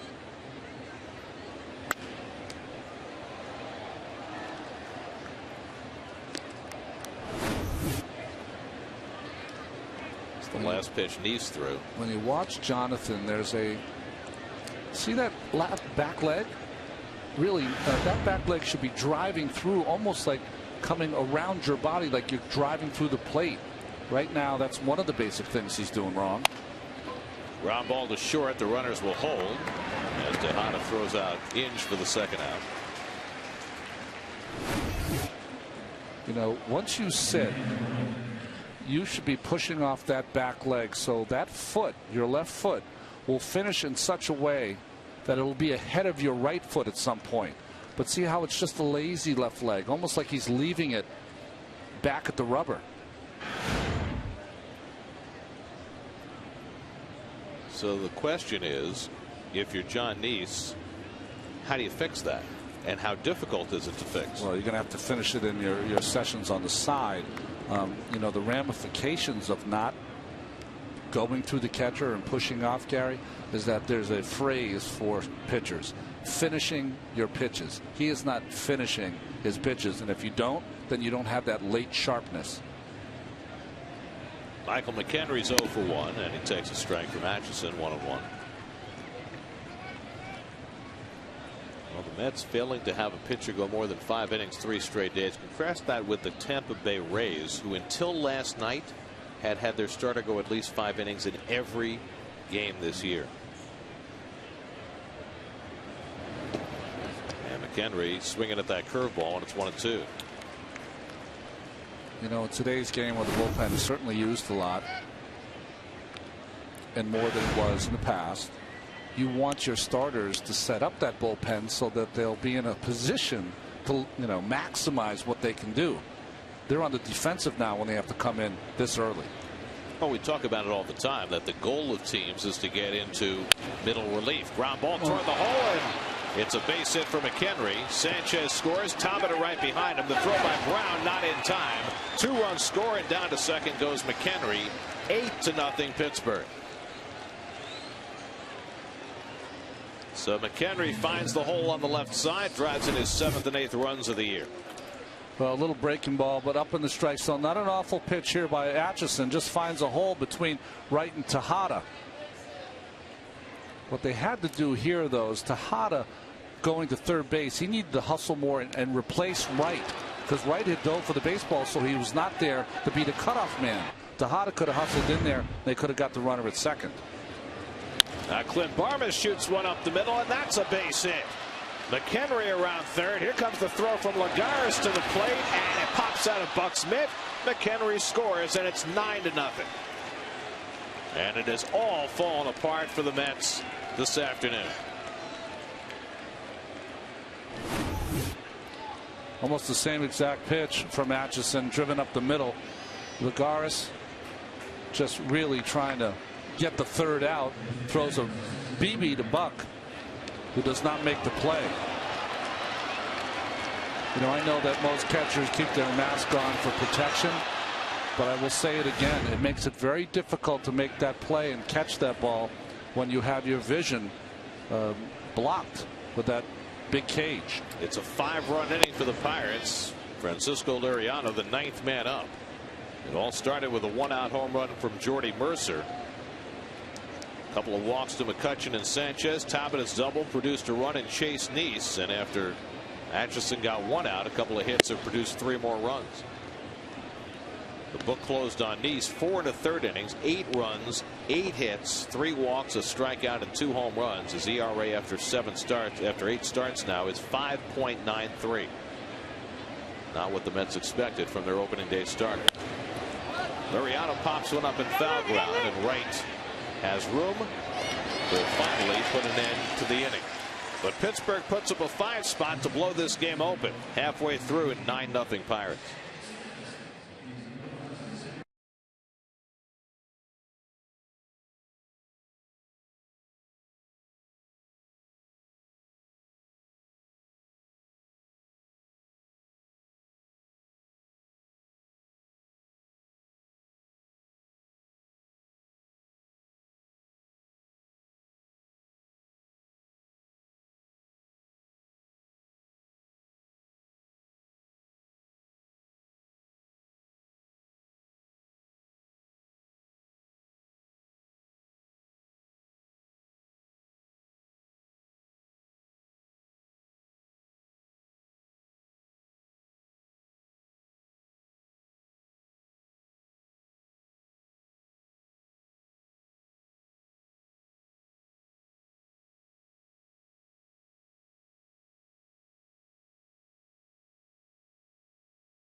Then drive event where you can drive away for practically just your signature.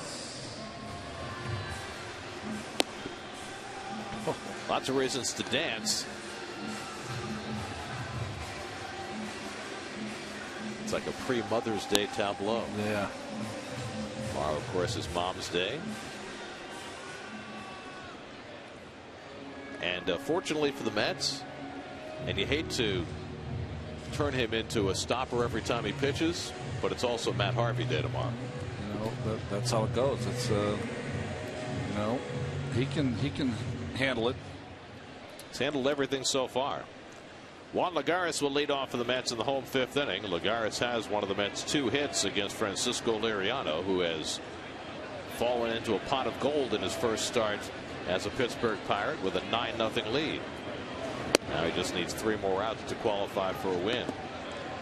Matt Harvey, coming off the near perfection of his last start, goes tomorrow afternoon against Jean-Marc Gomez and the Pirates. 0-2 to Lagares. You know, the trend here in the first 5 innings is that the Mets have been taking first pitch fastball from Liriano and swinging at the changeups down. He's got such a power changeup that at some point you got to switch on. And I know that you want to take some pitches maybe because you're down, but you got to switch to another more attack mode because that fastball is hittable. That good changeup is not. Lucas Dudas come out on deck to pinch hit. And there's the good changeup to strike out Lagares. 7 strikeouts for Liriano. And I think what also happens, Ronnie, as you look at that last changeup, is that you go into a game with a game plan. Yeah. The game plan is, okay, here's a guy, Liriano, who last year worked 157 innings, walked 87 men, 5 walks per 9 innings. Let's let him hurt himself. Let's wait him out. Let him walk some people. And it's not working. Well, it's a game plan till it's not. It's like going into a game as a starter as LaTroy Hawkins gets up, and the first hitter up is the guy that always takes the first pitch. As you see the shift going on, switching the third baseman and the shortstop. So they leave the shortstop Varmus on the left side and overlap the third baseman Inge to the right side of the bag. Because he played second base in the first game, so he's more comfortable over that side of the diamond. So due to pinch hitting and first pitch swinging, fouls it back. So Lucas had a little different game plan as a pinch hitter and having watched the first 4 innings from the bench. Tells me he has been watching. That's good to see. Lucas started last night in left field, went 0 for 4. His bat has cooled, averaged down to 227. A slider from Liriano, and it's 0-2. You know, Gary, it's like I was trying to say, you know, if you're a starting pitcher and you go into a game and the game plan is this is a very patient team, you have to attack mode, and next thing you know, you got 2 guys on that they hit the first pitch. Well, you can change within 2 pitches and go, boy, you know what, this is different. They're going to attack me today. So you have to change your plan right away. Well, let me ask you this, talking about in-game adjustments. Do you think because a pitcher is involved in every pitch that it's easier for him to make in-game adjustments and notice the things he needs to do as Duda grounds one into the shift and Mercer throws him out 2 away? You know what I'm saying? Whereas a hitter only gets those 4 at-bats and may not really be able to adjust based on his experience as much as a pitcher is experiencing every pitch. Well, I think with the hitter, the disadvantage is that 4 at-bats. If you're paying really good attention, though, it can help. The thing for the pitcher, the strength is that if you have a good catcher with you, you have a guy who can adjust with you and help you out. So you're saying the hitter is lonelier. Lonelier, yeah. You've had many catchers come out and go, hey, listen, they're swinging first pitch. We're going to have to make a more effective first pitch or use some breaking pitches on the first pitch. Tejada has struck out and walked today. And that one goes to the backstop.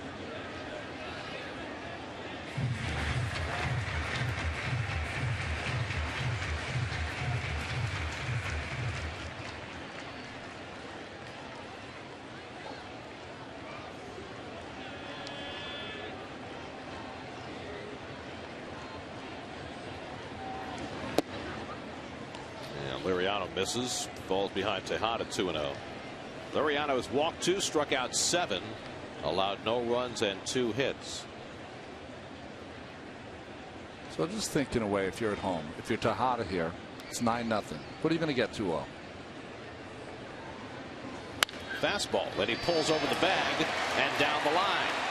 Off the jutting stance to Marte, so Tejada has to hustle to get to second, and he arrives safely. Ruben was thinking with you, Ryan. Very nice hitting by Ruben. Fastball, middle of the plate in, very quick on that inside pitch. Able to pull it down the line. And this is the difficult part here, is that if it does not make it all the way in the corner, it juts out right to the left fielder. A nice play by Marte, good arm, but good hustle by Tejada. He was hustling right out of the box, and that's what got him the 2 bases. 9th double of the year for Ruben. See the head turned. Didn't want to catch that tag in the face.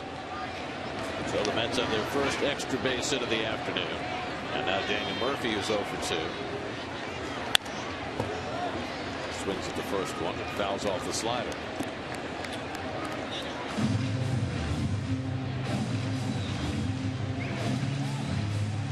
Four weeks ago, Daniel Murphy was hitting .381.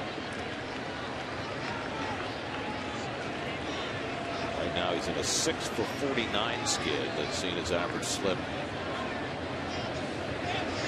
more than 100 points. You know, the thing about Murph is that he's what you would call a tinkerer. What does that mean? Well, if he's not feeling great at the plate, the other night he stayed after the game, was in the cage for another hour after the game. But I think he did his best hitting after being kind of shut down in spring training, where he didn't have a lot of batting practice because of the oblique, and came out like gangbusters. So maybe there's a middle place there for Murph and his work. Really interesting, isn't it? Because Murph has always been known as a guy who has tried to outwork his problems.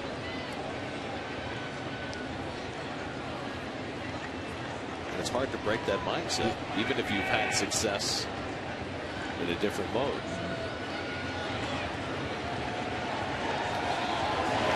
And he chases that pitch out of the strike zone, and Liriano has his 8th strikeout. So Liriano, in his first start of the season, has gone the 5 innings to qualify, and he's done it in shutout fashion.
Citi Field, the home of Banner Day this afternoon.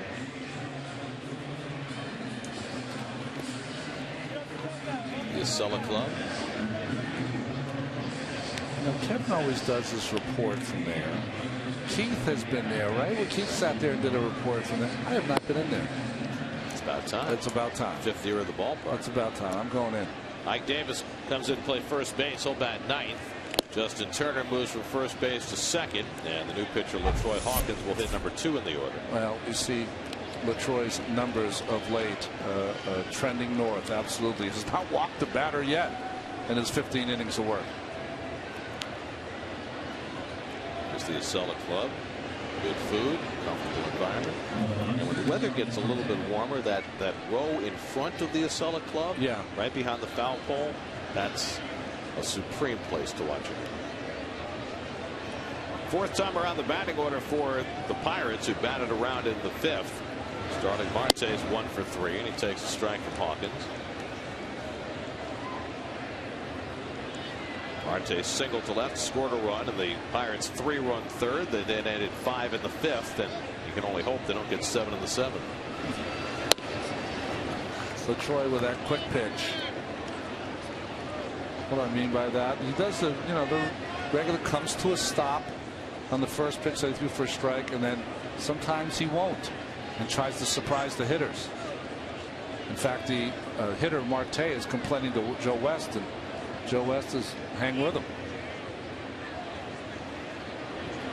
Well, there's no rule against doing that. No. I mean, if you're in the stretch position, you have to come to a full stop. But when you're pitching out of the windup with nobody on base, there's no rule. Well, he is from the stretch position, but there's no one on base. Right. So, yeah, he can do whatever he wants.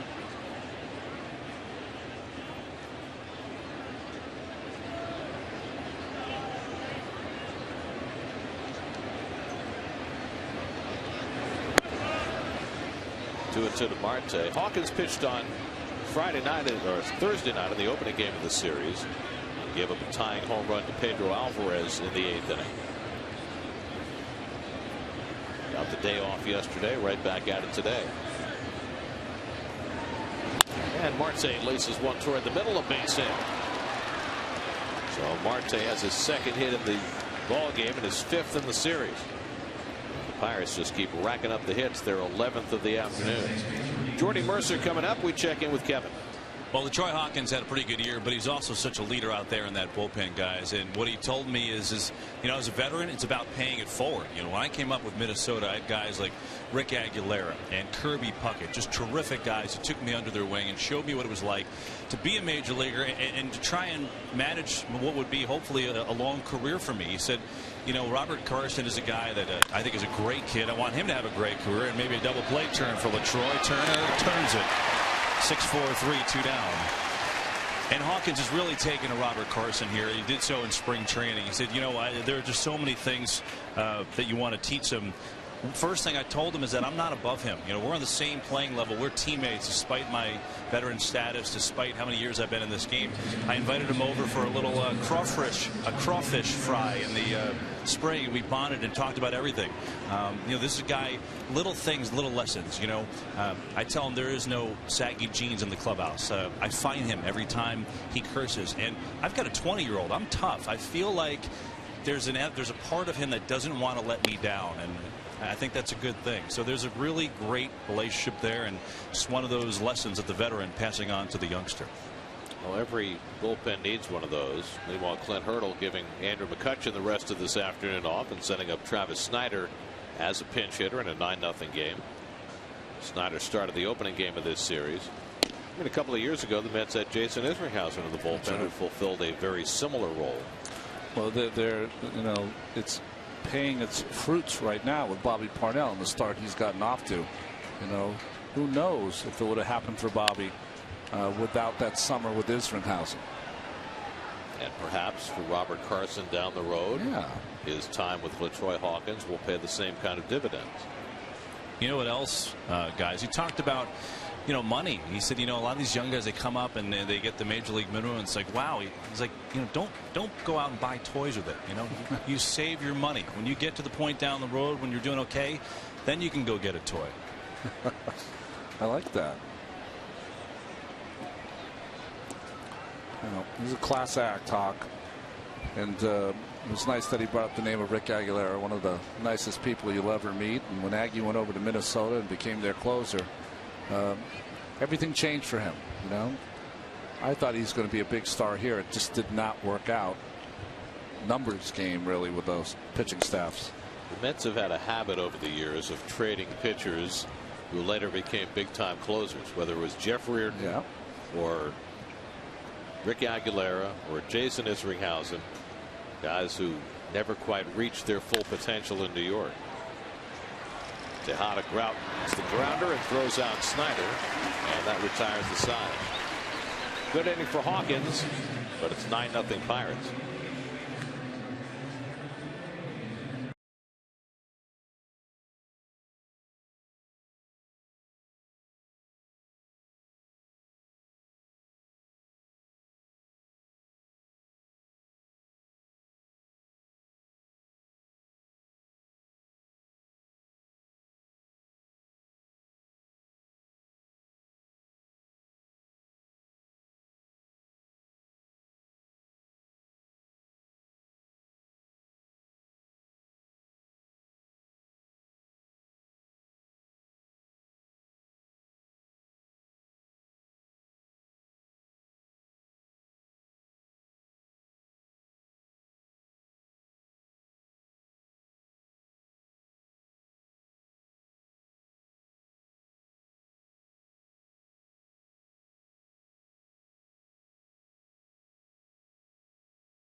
To left field. Starling Marte moves from left field to center field, and Travis Snyder, who pinch hit, stays in right as Andrew McCutchen came out in a lopsided game, and perhaps Terry Collins will do the same with David Wright after this at bat.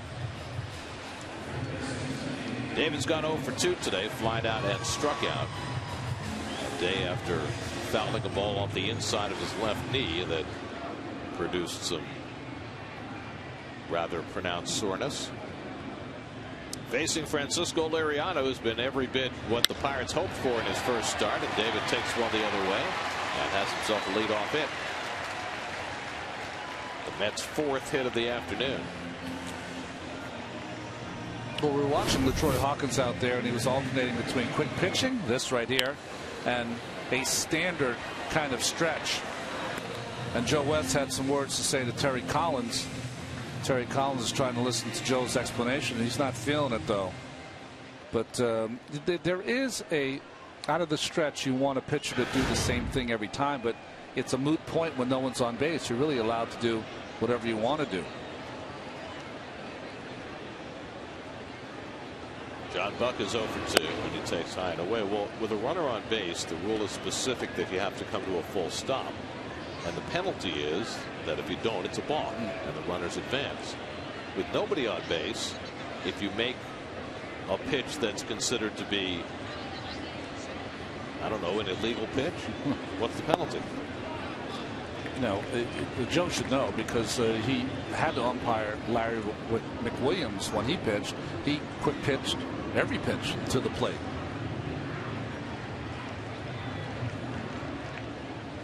And I have not watched LaTroy Hawkins a lot over the years, but I have to figure this isn't the first year he's ever done this. Well, it's not the first year he's done it, but it's certainly not the first time we've seen it, because Rick Peterson, when he was the pitching coach here, would have his relievers do it all the time.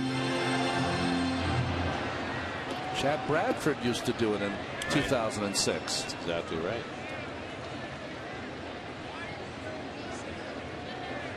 Bucket a laser to center his last time up it was caught. And Liriano runs it inside. It's 3-1. Liriano up over 80 pitches now, but you have to figure will probably be his last inning. After all, it's his first start of the season. I'm with you, Gary.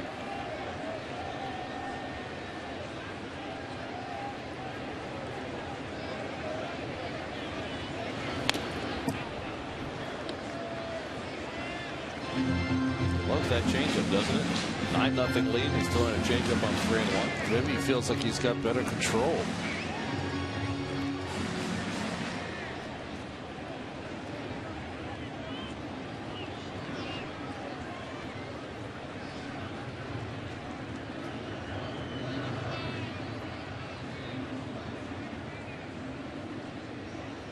Now the 3-2 to Buck, and he gets him. Or Buck just got a piece of it. I'm surprised with David on first base in this game that I guess Valdespin could run for him. Valdespin could go to second and Turner over to well, Turner's the third already.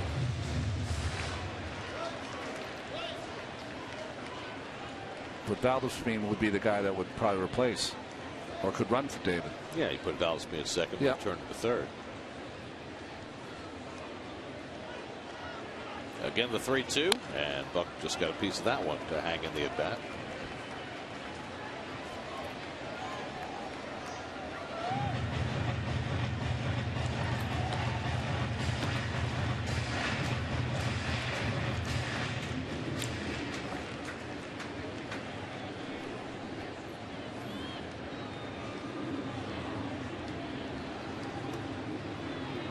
Eighth pitch of the at bat from Liriano to Buck. And he got him this time. Foul tip held by McHenry, and that is 9 strikeouts for Francisco Liriano. Most of them on the changeup today.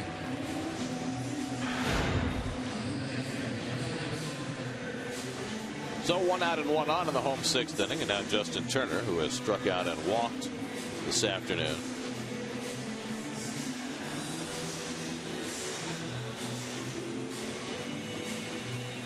This is the 5th game of this homestand for the Mets. They have failed to score more than 3 runs in any game on the homestand so far. They've won a couple of games, 1-0 and 3-2.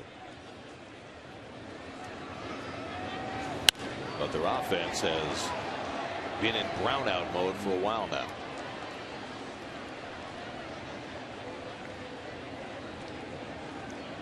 The Mets are facing their 3rd straight left-handed starter. Beginning tomorrow, the Mets will face at least 7 consecutive right-handed starters. And that allows Terry Collins to leave his big bats out there, Duda and Davis, without worrying. Turner drops one to right center, and that's it for a base hit. Right goes first to third as Marte gets it in. So Justin Turner has his first hit of the afternoon, and the Mets have runners at the corners with 1 out. Turner keeps hitting, doesn't he?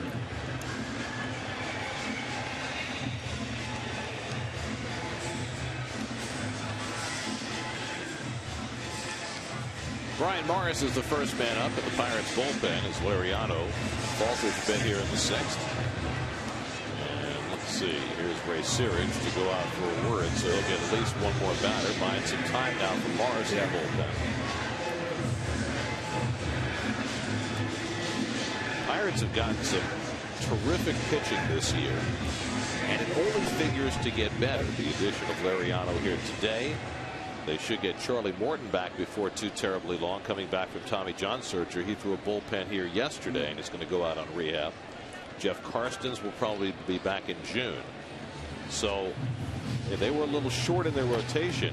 James McDonald is on the DL now, and we don't know how long he's going to be out, but they have the makings of an awfully good pitching staff, and they have a couple of really good pitching prospects lying in wait. And A.J. Burnett is the senior guy on that staff. Wandy Rodriguez pitched a fine ball game. Their top 2 prospects are a couple of right-hand pitchers. Garrett Cole, who was the first-round pick out of UCLA a couple of years ago, and Jamison Taillon, who was also a first-round pick out of high school in 2010. Those 2 are there, Harvey and Wheeler, waiting in the wings.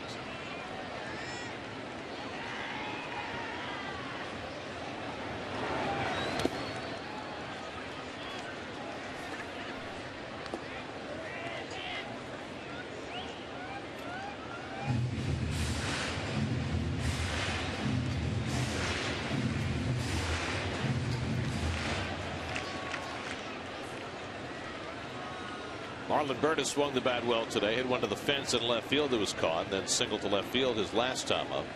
Trying to get the Mets on the board here in the 6th, down 9-0. And he hits a slow ground ball down to third. Inge is going to bobblehead and lose every play.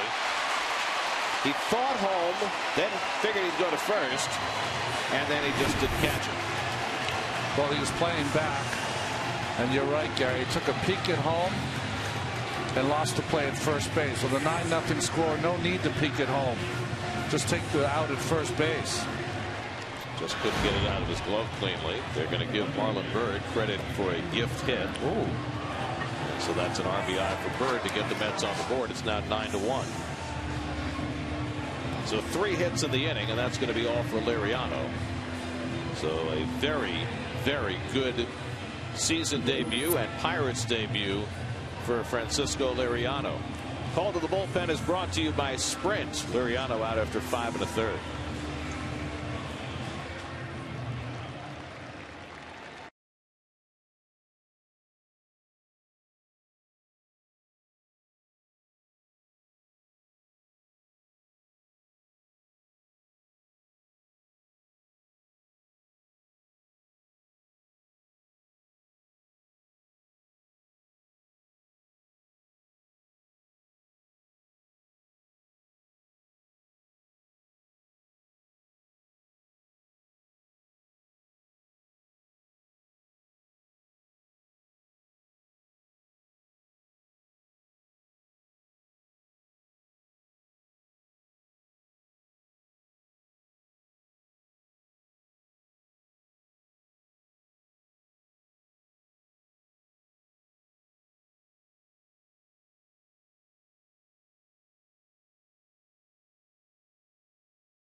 First start today, and the Pirates have to be happy with what they got. Yeah, they're going to be in good shape if he pitches like that. Coming in to try to clean up the slate for him is Brian Morris. See his numbers so far this year in the minor leagues until last season at the end of the year when he appeared in 5 games for the Bucks. Former first-round pick by the Dodgers back in 06 out of high school in Tennessee. Became a Pirate at the trading deadline in 08 as part of a 3-team deal. The same deal that sent Jason Bay from Pittsburgh to Boston. They'll come in to face Andrew Brown with a couple of men on. Mets have their first run home here in the 6th. Turner and Byrd aboard. Brown is 0 for 2, grounded out and struck out.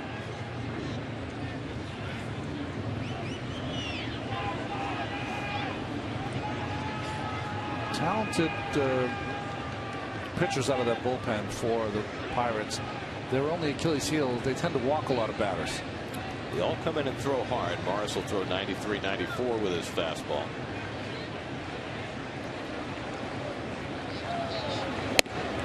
Fires one up and away. Ball 1 to ground. Andrew Brown hitting 7th in the order. Juan Lagares is on deck. That's now with 6 hits in the game, half of them in this inning. Liriano walked 2 and struck out 9 in his 5 1/3. There's the good fastball for Morris, and it's 1-1. The ball just shoots out of his hand right by Brown. We've seen Andrew Brown so far in his limited stay here. It's that pitch upstairs that gives him the most problems.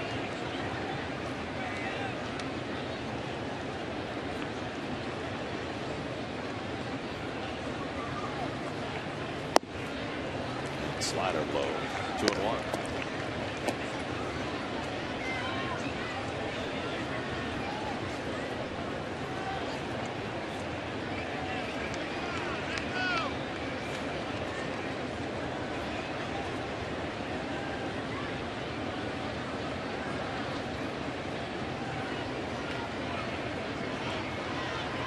2-1 to Andrew Brown. And did he hold? Nope. Joe West said he went around. Joe doesn't need any help, does he? He just calls them all himself. Why check?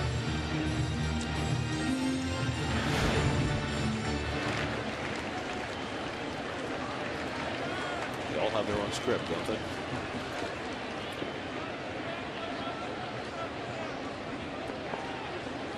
Two and two to Brown with 2 men on. 26-year-old Brian Morris working for the Pirates in relief. And Brown goes down on the slider. 2 men down. 10th time the Mets have struck out this afternoon, as Morris fans the first man to face him. Oh, tough pitch here. Good slider. Oh, perfect slider. On the black, knees. And after that fastball away, fools Andrew. So 2 out of 2 on, and now Juan Lagares, who's 1 for 2, single to left in the 3rd and struck out in the 5th.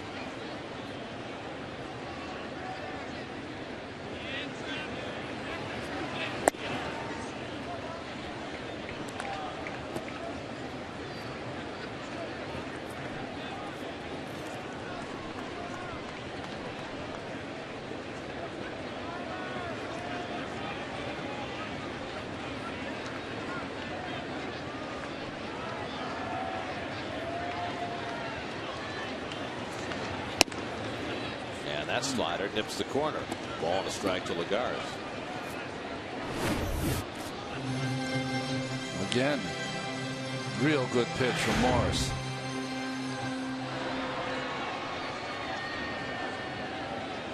You're going to love this. Alex Cobb start again today? No. Last night, Shelby Miller for the Cardinals gave up a leadoff single to Eric Young in the 1st and retired 27 in a row. This afternoon, Adam Wainwright's pitching for the Cardinals. He's retired the first 12. Wow. That's 39 in a row. Up and down. For Miller and Wainwright against a Colorado team that can hit. Now that's impressive. 39 in a row without a sniff. It's getting into Mark Burley territory. Didn't he retire like 45 in a row? Yeah, he broke at some point. Jim Barr's record. Barr had 41. 1-2 to Lagares, and it's too high. Ike Davis is batting 9th in the order. He would be next if Lagares can keep the inning going. I mean, and you can dismiss the Rockies as saying, well, they're playing on the road, but they've been good on the road this year. Their offense has, although they've cooled down lately. Now the 2-2, and Lagares fouls it off McHenry, knocks him backwards. Like taking a punch. I look at it this way. I just see that foul tip. Boy, right off the chops. I wonder he's rubbing his chin.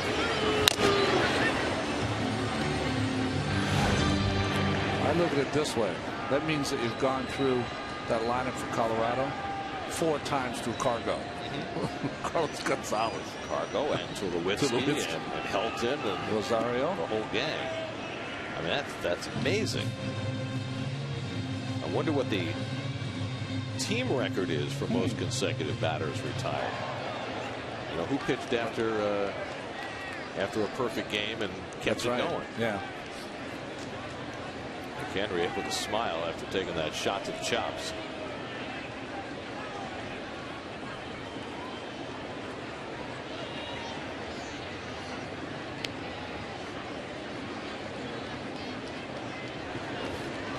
Two on, 2-2 to Juan Lagares.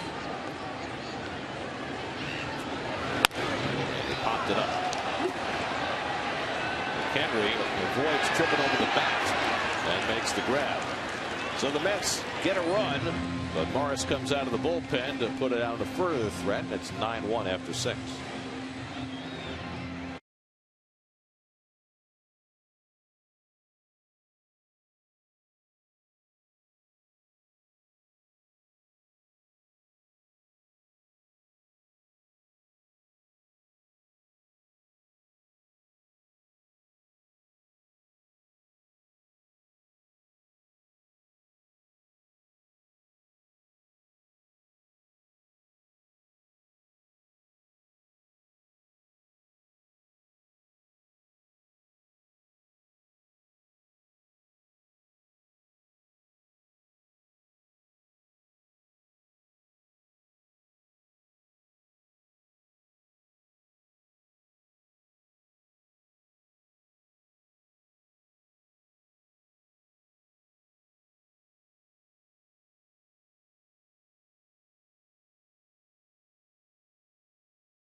Your local Chevy dealer at ChevyOffers.com. Troy Hawkins out there for a second inning through 12 pitches in the 6th. Stays out there for the top of the 7th. Gabby Sanchez, Jose Tabata, and Brandon Inge due up for Pittsburgh. After the Mets won the opening game of this series on Thursday night, the Pirates, who got off to a quick start, had lost 4 of 5. But they won in lopsided fashion last night, and even more so ahead this afternoon. Sanchez has been on base twice with a single and a walk, and he scored 2 runs. And it'll be interesting this inning after the conversation Joe West had with Terry Collins to see if there's any ramification. He just quick pitched him, and Joe West almost wasn't ready.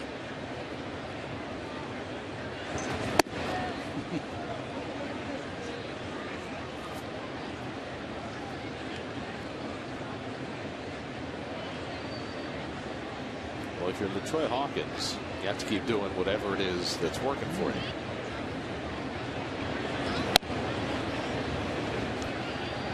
I mean, if he quick pitches a hitter and Joe West has some objection to it, what does Joe West do? What's the I guess he could call it a ball. Yes, but that's not in the rules. I agree. 2-2 to Sanchez with Tabata on deck. There's the other rule. Joe just doesn't like it rule. Doesn't like how it looks rule. Well, maybe then he just doesn't call it a strike. So it's not that he's calling it a ball. That's just that he's not calling it a strike. Good slider to get him. Hawkins takes care of Sanchez for the first out. First strikeout for LaTroy. Well, Met hitters have struck out 10 times today. That's only the second time the Pirates have struck out. There you see the quick pitch. When he puts that ball in the glove, the knee follows with it. And that's gotten better for Hawkins as the weather's gotten a little warmer, that slider. You know, you could also make the argument that what LaTroy just did there is a windup. Yeah. Right? Oh, yeah. And there's nothing illegal about pitching from the windup. It's almost like he's alternating between stretch and windup. Just starting in the same place. Deception. Do whatever it takes. Jose Tabata's had a huge day. Single, home run, double. Needs a triple for the cycle. That won't get it for him. Went off his thumbs for a foul ball. 1-1. Tabata singled to center in the 2nd. Hit a long home run to left center in the 3rd. A 2-run shot. And then doubled off the center field fence to drive in a run in the 5th. So Tabata starting for only the 13th time in 33 games for the Pirates and having a big day. It's a little dribbler up the third baseline, a foul ball.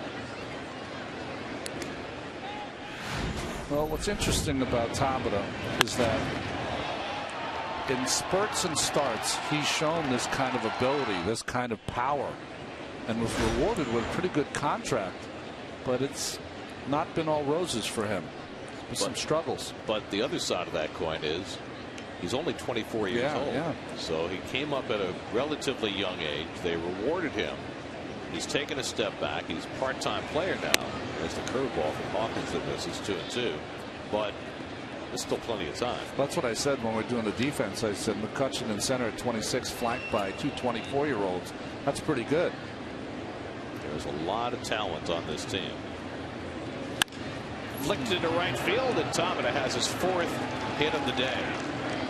So he doesn't get the cycle, at least not this time. He may get another at bat, but he's now 4 for 4 on the afternoon. Well, good pitch from Hawkins. Just served the right field. 7 for 10 now in the series. Let's be happy to see him leave town. That won't be till after tomorrow. Tomorrow might be a little different story. Brandon Inge 0 for 2 and a sacrifice today. Check swing foul. That's the 3rd career 4-hit game for Tabata.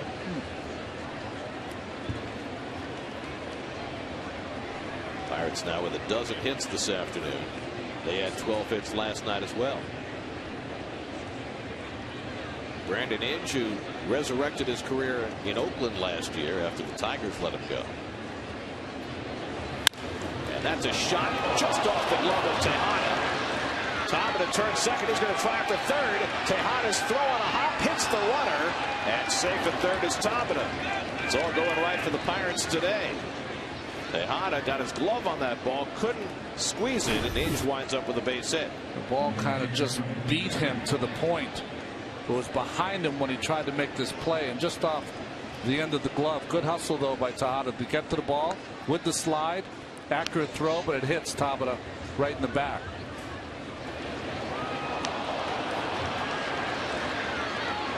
You know, he doesn't go first to third if he freezes the way he should have froze on the line drive. So runners at the corners with one out. Now Michael McHenry, who drove in 2 of the base hit his last time up on a late swing foul. McHenry 1 for 2 and a walk.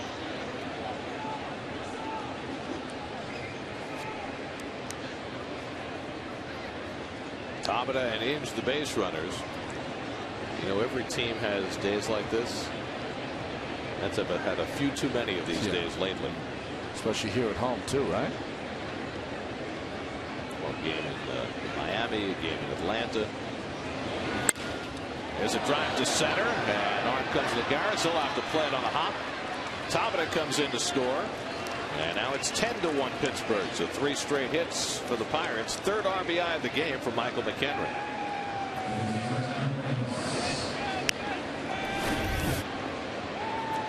You know, Gary, with guys on base, that deception that Hawkins uses, not allowed. Look at that helmet of McHenry. Pine tarred up. It's almost like a glaze. Yeah. Clint Barmes has a couple of run scoring hits already today. 2 for 3. And he takes the fastball strike. Pirates now with 10 runs and 14 hits. The Mets 1 run and 6 hits. So we talked earlier about the tumble down effect of starters not going deep into games. John Neese getting knocked out today after 4 1/3 after Markham had gone 4 2/3 and G had gone just 5 the day before. So Scott Atchison was supposed to have the day off today. Terry Collins needed him to get a couple of outs to get through the 5th, and he gives a couple of hits and 3 more runs score. He gave Hawkins the day off yesterday, and then Hawkins has to pitch 2 innings today, which will make him probably unavailable for tomorrow. Get the bat of Barnes. So the battle cry tomorrow will be this: go 9 again, Matt. The Mets had a stretch there where they were not playing a lot of baseball with rainouts and off days, just 2 games in 5 days, but there aren't a lot of off days coming up now.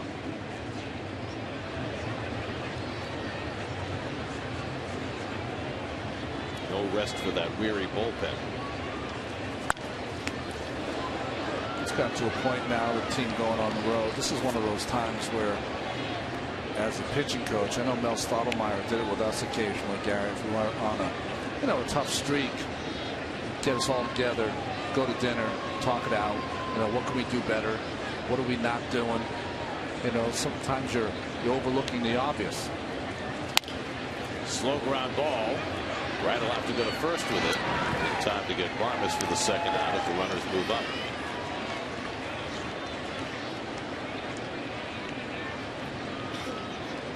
There's all these little fraternities within a team. You have the bench players, you have the everyday players, you have, of course, the bullpen, but you also have the starters. It's good to pull together, to have that camaraderie, so that you feel as though, well, Matt's doing great, but we are not. That we're all in this together. How do we, as a unit, get better quickly?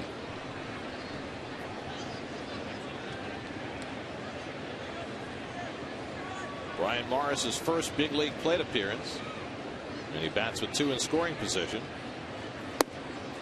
So I don't know what Glenn Hurdle's plans are for Morris, who was a starting pitcher through most of his minor league career, but he might get one of those 3-inning save opportunities.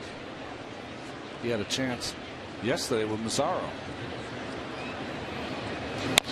Late swing foul, and it's 1-2. Morris looks like he knows what he's doing. Whenever you see a right-handed pitcher go up left-handed, it means that at some point they played a position other than Cohen. That's exactly what I was going to go for. But you know, David Cohen does have a distinction in Mets history. He's the first pitcher ever to get a pinch hit. Really? Happened in Montreal. Took some 30-something years into the franchise history for it to happen. Had to be a 12 hopper or something. A swinging bunt. Or...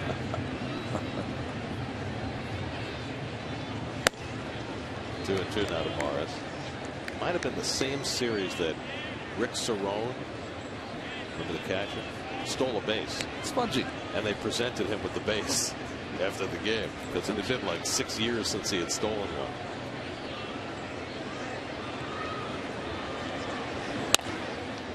Down to third, right with a long throw to make, and on target to get Morris. That retires the side. Pirates tack on a run. But all Pittsburgh this afternoon, 10-1.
The Mets in home runs this season. Well, a plurality goes with the current leader, John Buck. I find that a little surprising.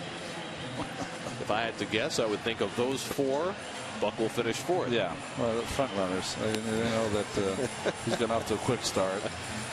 Well, he has, and it's been quite a first 6 weeks of the season for John Buck, who's in the top 3 in the National League in home runs and runs batted in. Mike Davis will lead off for the Mets in the home 7th inning. By the way, in St. Louis, the Rockies finally got a base runner in the 5th inning against Adam Wainwright. A 1-out walk to Todd Helton after Cardinal pitchers Shelby Miller last night, Adam Wainwright today, combined to retire 40 consecutive batters. Jeez. Meanwhile, Wainwright still has a no-hitter going. How about that? You know, I threw out that number 45 in Burley. It was right. Over 3 games, Mark Burley retired 45 straight. More than one We Like Ike banner in the building today. Davis grounded out in his only at bat in the 5th inning. And they have the full shift on against him. And he takes high for ball 1.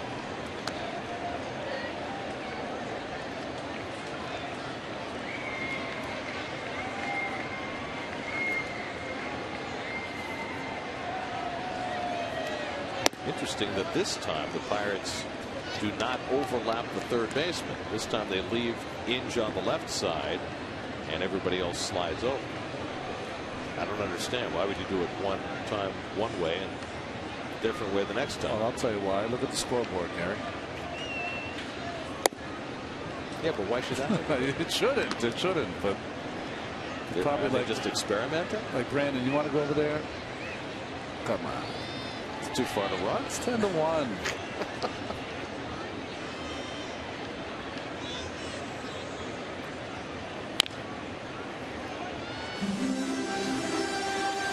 I still can't get over 40 in a row retired. That's not a bad lineup. That hurts your feelings as an offense. Well, by the way, that's what the Mets are heading into after this series. No, Wainwright will pitch Thursday, right? Yes, he will. And Davis goes down on the pitch in the dirt. McHenry makes the toss. Second strikeout for Morris, and the 11th for Pirate pitching today. So 1 out in the home seventh. The Mets will get the 4 right-handers for the Cardinals. Lance Lynn, Jake Westbrook, Shelby Miller, and Adam Wainwright. The highest ERA of the 4 going into the day, 2.72. What's Westbrook in the ones, isn't it? Westbrook's 1.62. Yeah. Miller's 1.58. Lynn and Wainwright going into the day were both 2.72. I mean, think of Colorado. You know, when you're on the bench and you're getting your offense going, let's go, hey guys, let's hit for a half hour. Hey, let's punch across a crooked number. For them it was, let's get somebody on, you know.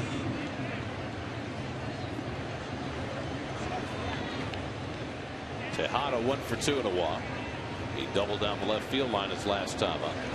And Ruben smacks one toward the middle, and there is Mercer to pick it off for the second out. I remember Tom Seaver used to say jokingly that for a couple of seasons when he first came to the Mets, a rally was a 3-1 count. It's funny because we used to say the same thing in the stands. Jordany Valdespin will be the pinch hitter for the Mets. Valdespin raised some hackles last night when he hit a home run in the 9th inning, and with the Mets far behind in the game, paused, admired, and flipped the bat, which led to even more conversation today about how do you legislate about that kind of thing if you're Terry Collins. And Terry has basically said, I throw up my hands, I can't do anything about it. Yeah. Well, they've, you know, daily they have talks with Jordany. And I think, what did Terry say? He said he's a player with flair, and sometimes that flair is going to get him in trouble.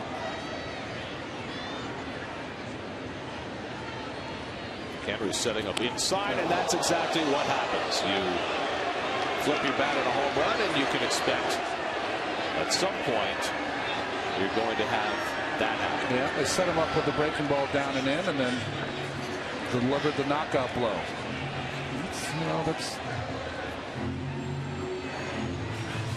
And there's no Met who's going to object to that. They all expected it.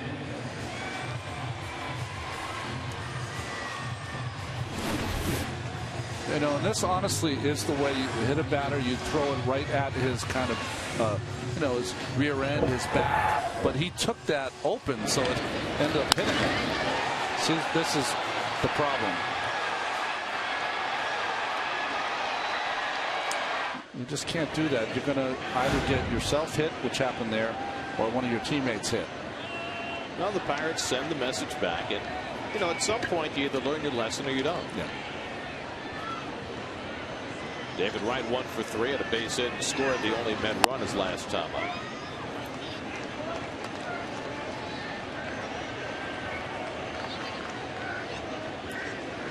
Well, it was interesting to read Jordany's reaction last night. He said, when I make an out, I put my head down, and when I get a hit, I enjoy it. And he said, my family enjoys it, my friends enjoy it, and I'm going to continue to do it that way. And if he does, he might continue to get plumped just like he just did. Now, you know, things have changed over the last decade or two in regards to what is considered acceptable. But it hasn't changed that much. Well, it depends on, you know, what the violation is, you know. And I think everyone, whether you were on the Mets side or the Pirates side last night, when you saw that, you were taken aback in a big way.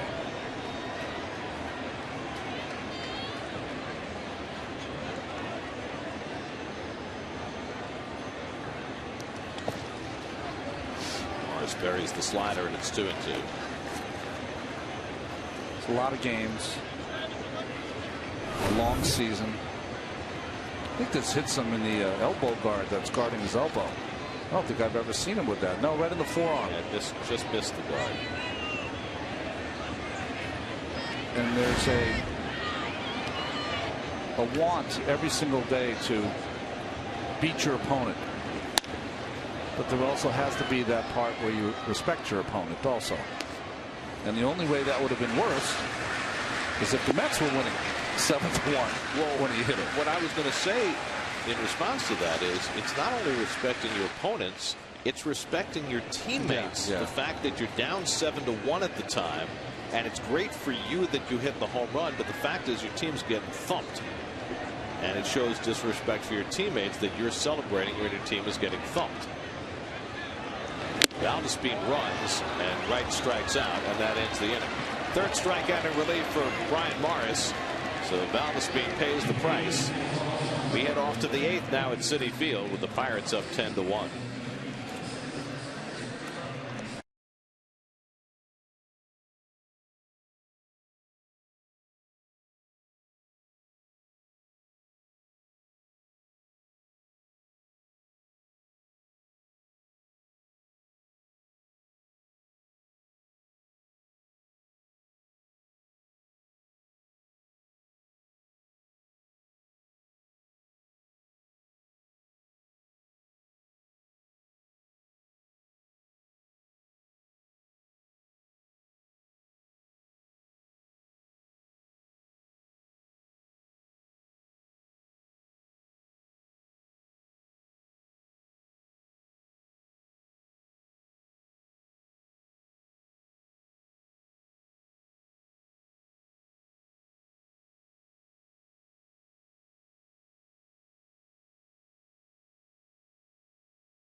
After the game, Jordany Valdespin hit in retaliation for his home run celebration last night. And look at this. Valdespin walks in the dugout, slams his helmet, looks around, feels no support, and heads down the tunnel. Brian Morris getting congratulated in the Pirate dugout.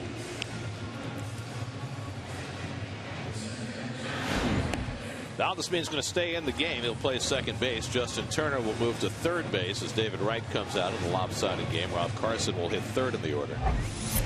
Well, Carson looked real good in yesterday's ball game when he pitched. See the ERA is still high from some early games by Robert, but he can work on positive from yesterday.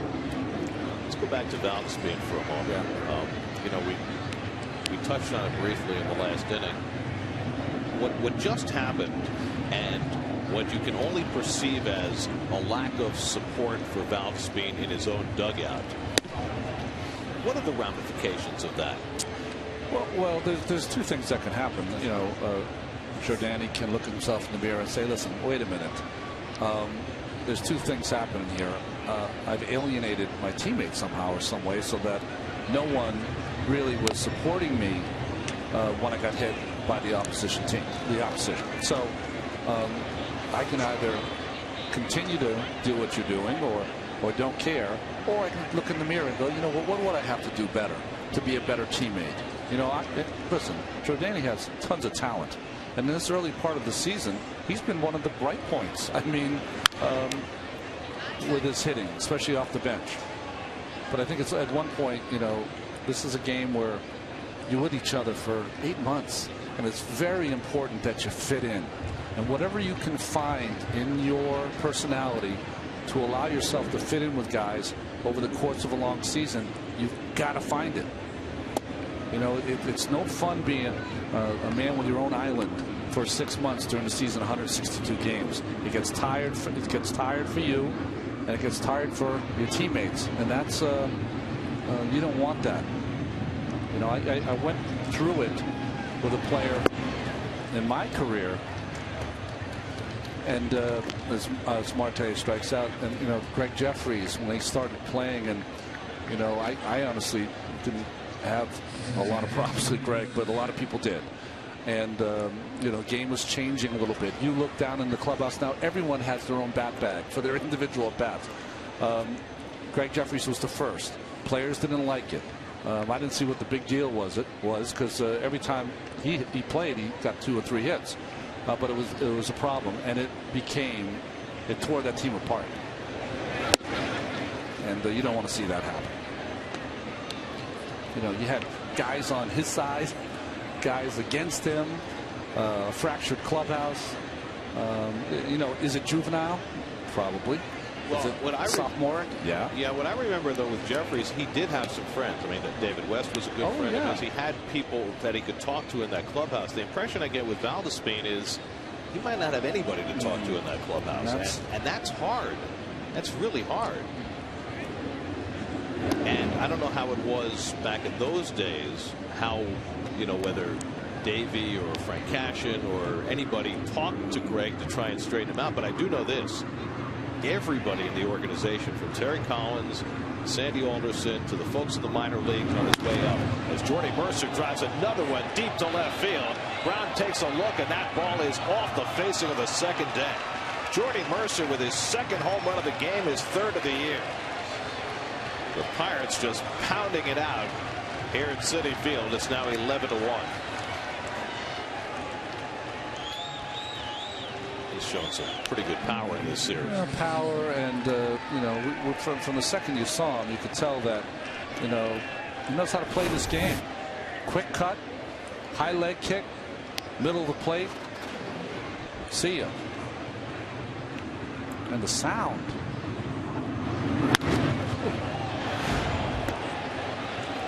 Well, to get back to your point, Gary, I was just going to say that everybody in the organization has had him in, sat him down, tried to explain things to him, and there's been, you know, not a whole lot result from that. Well, I think the entire Mets organization has been really proactive. To answer your question, no. In those days, you were on your own. You had to figure it out, because there was part of it that was, and I'm saying it, I was there, that's immature about it, but there was a part of it. You figure it out. This is the big leagues. Be a big boy. Figure out how you're going to fit. And listen, is that silly? Yeah, it was stupid to be like that. Someone should have taken him under his wing or put his arm around him or whatever. But it just was like that in those days. You know, when you were a rookie, you came up, you did not say a word unless someone spoke to you. And that's not a healthy thing either. That's ridiculous. Right. Travis Snyder goes down swinging, so Carson has a couple of strikeouts in the inning. But if we were talking about a player that couldn't contribute to you winning games, well, it'd be a moot point. It'd be gone. But he's athletic. He's talented. He's got pop. He can do some things that some of the other players on this team cannot do, at least on the field. Gabby Sanchez, it's a rocket, and Justin Turner with a beautiful play to rob him of a hit and in the inning. And Sanchez with a bullet, and Turner playing his 3rd position of the day. No problem.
morning and afternoon here at Citi Field. And we had a collection of very interesting batters, some of which were a little embarrassing for us.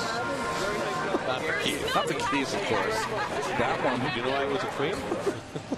Only on the banner. And there's the winning banner. Home is where the apple is, with the mechanical apple. I like that. And that is our play of the game, brought to you by Mazda. If it's not worth driving, it's not worth building. I think that's apropos on a day when it's 11-1. Justin Wilson comes out of the Pittsburgh bullpen.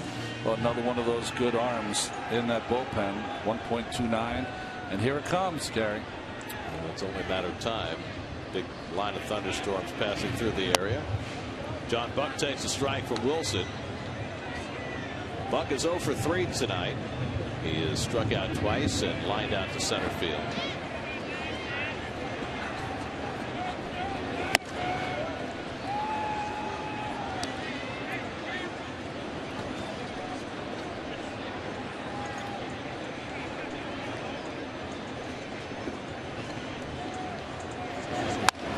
And Buck lifts one along the right field line, slicing toward the crowd, and that goes out of play.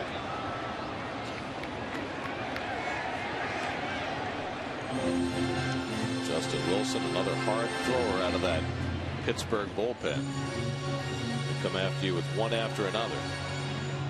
He'll throw his fastball 93, 94 from the left side.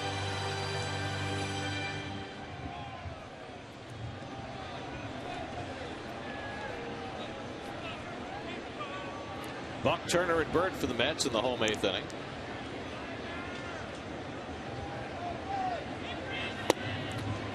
You know, Gary, as we're talking about Buck, you'd have to think that after the game that Anthony Rucker had yesterday offensively, that he's going to get a few more starts as he moved down the road. I just don't think that you can ride Buck as hard as the Mets have for too much longer in terms of his playing time, as he strikes out for the 3rd time today. And you know, now that he's cooled down, he's won for his last 22.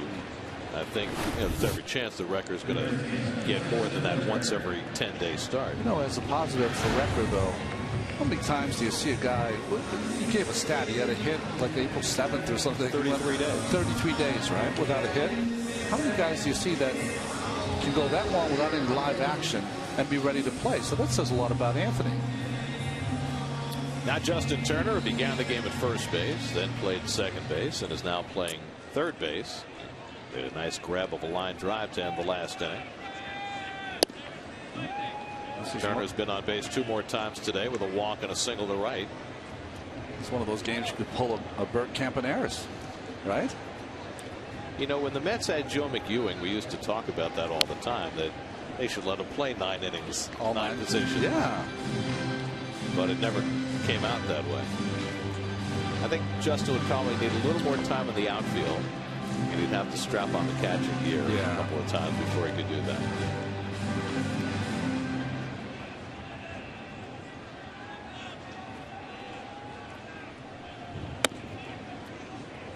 Cool.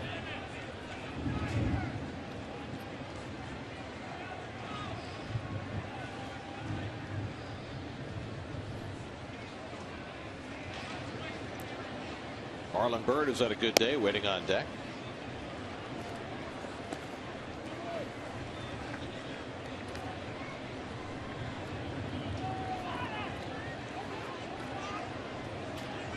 Mets have now struck out 13 times this afternoon against 3 Pittsburgh pitchers.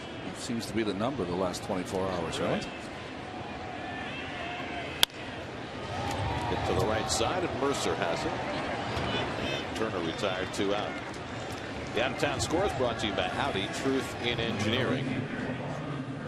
Well, Adam Wainwright keeping the home fires burning. He's got a no-hitter through 6 for the Cardinals after Shelby Miller retired 27 in a row last night. Everything else later on.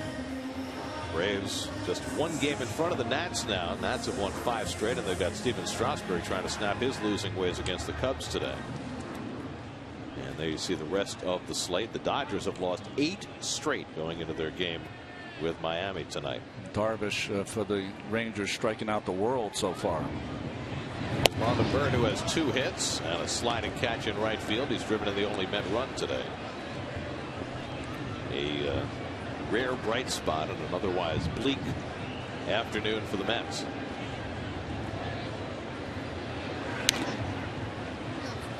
And Wilson quickly ahead of him 0-2.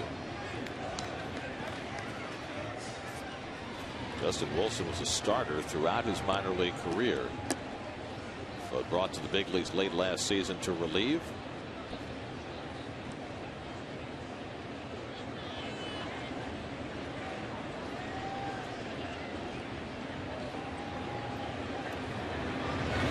Wilson had a storied finish to his college career. He went to Fresno State, and he was the winning pitcher in the deciding game of the College World Series in 2008. Went 8 innings to beat Georgia in the championship game.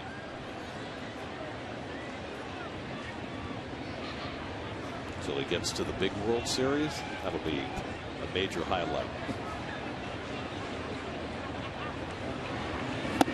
And he strikes out Marlon Byrd. A 1-2-3 inning for Wilson with a couple of strikeouts. That's 14 strikeouts for Pirate pitchers today.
All-Star game right here at Citi Field. Vote on Mets.com to be eligible for a special ticket offer and a meet and greet opportunity with David Wright. For you fans, vote early, vote often, and vote Mets at Mets.com. Well, we just had a huge bolt of thunder followed by a big lightning bolt, and well, a lot of the fans took note of that and started heading for the exits. Get out of Dodge. We're going to the 9th inning. Pirates have had plenty of thunder today. Jose Tabata has 4 hits today, 2 singles, a double, and a home run as another shot at the cycle. As he bats against Rob Carson, and he flies one out to shallow left center, angling in his Brown to make the catch. And Tabata's retired for the first time today. Well, I would say if the players on both sides have any sense, they will all do exactly what Mr. Tabata just did. Get this thing over quickly and get everybody to shelter. One of the unwritten rules here of swinging first pitch. At 11-1 with the thunderstorm about to dump on top of you. Why not? Brandon Inge knows the rules. He's 1 for 3 in a sacrifice today. I even speak less when there's the threat of this stuff. Take myself right out of play, Gary.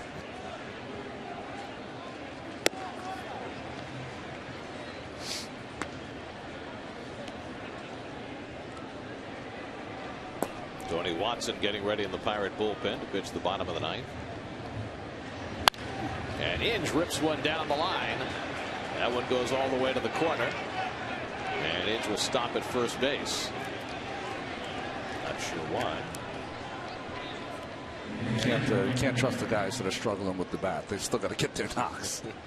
Well, you know, you tell everybody to swing the bat. You can't tell them to make it out. Oh, Taba's got 4 hits. He's like, I'm all good. 1 out and 1 on. Here's Michael McHenry, who has 2 hits and a walk today. He's driven in 3 and scored 1. It's a good thing Joe West had them turn on the lights before the game began. Broken bat liner, so McHenry's got to go back for a new stick. I just got something on my phone. It's never happened before. An emergency alert came on my phone. Never happened before. Thunderstorm.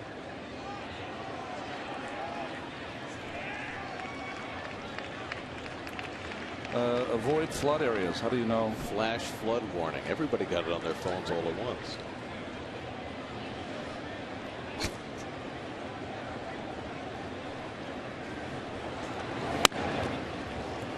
A ball and a strike to McHenry.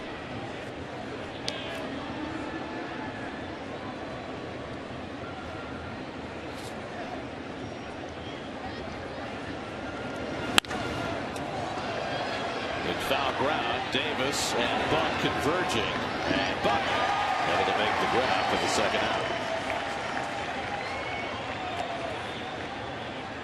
So in Jones at first. Now they're 2 away, and Clint Barmas comes up for the 5th time. When your number 8 hitter gets 5 at bats, your team has had a good day. Barmas 2 for 4. He's driven in a couple of runs. Pirates got a run in the 2nd, 3 in the 3rd, 5 in the 5th to knock out John Neese, and ended single runs in the 7th and 8th. And it is getting awfully dark in a hurry. It's dropped about 5 or 10 degrees too.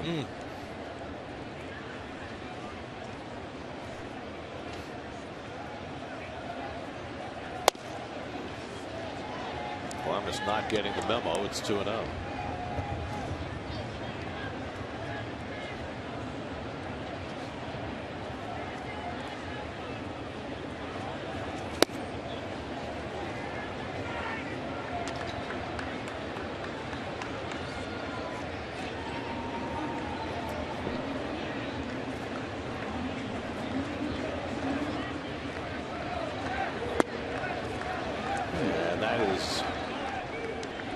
Ball 4, I think. I guess so. And Barmas is on with a walk.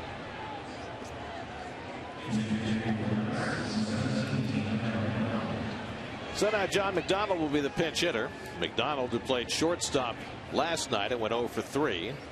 38-year-old utility man will get a turn at bat here with 2 out and 2 on.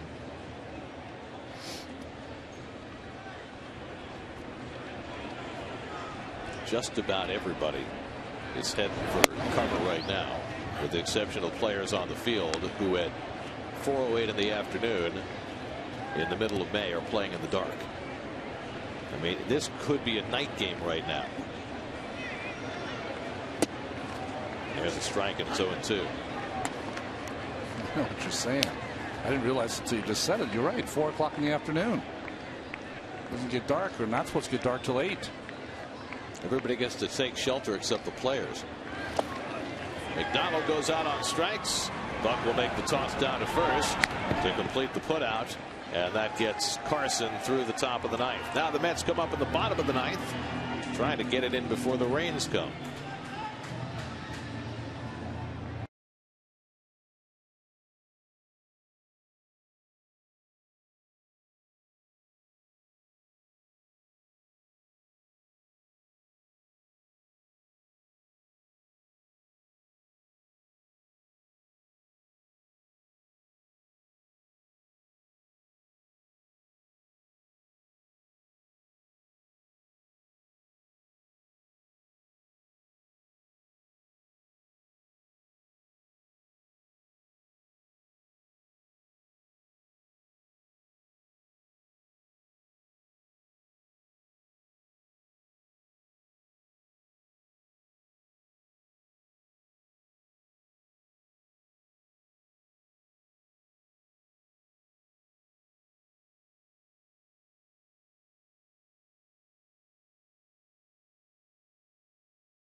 Skies opened up and the expected rain began to pelt down, and Joe West wasted no time having the grounds crew put the tarp on the field. And I would suspect that given the score and given the fact that we're going to the bottom of the ninth inning, it won't be long before the umpires decide to call this game. There used to be a rule where you had to wait 75 minutes in the first rain delay before you could call it. That rule no longer exists. No longer exists, so they can call it in a game that's 11-1. We'll see what happens with Joe West. He might be a stickler for a detail, but the reality is the Mets in another getting routed again today. 2 days in a row. Much rain has fallen on the Mets the last couple of days. A 7-3 loss last night that really wasn't that close, and getting routed today. And probably of the most concern as far as the Mets are concerned today, the performance of John Neese, their opening day starter, who gave up 8 runs today in 4 1/3 innings. And the Mets need to get Neese righted, because it's going to be awfully hard for them to win without it. Yeah, well, he's just was such a guy you could look on to be so consistent last season when he won 13 games, Gary. With the team that finished 14 games under 500, he was a strike thrower. He was a ground ball thrower. He's a guy you could count on to go 6+ innings. I think it was 22 starts in a row he went 6 innings or more. So that's been out the window here early in the season. I don't know if it's because of the slow start with the bad weather. Whatever it is, there's no excuses at this level. He's got to find a way to pitch better. New York Mets baseball is brought to you by Jaguar. See the new model year lineup at JaguarUSA.com. By TJ Maxx and Marshalls, 2 stores, 2 awesome ways to score. By Boar's Head, insist on turkey you can trust. Boar's Head Oven Gold and Maple Honey Turkey. By Chase, get the My New Home app today and get moving with Chase.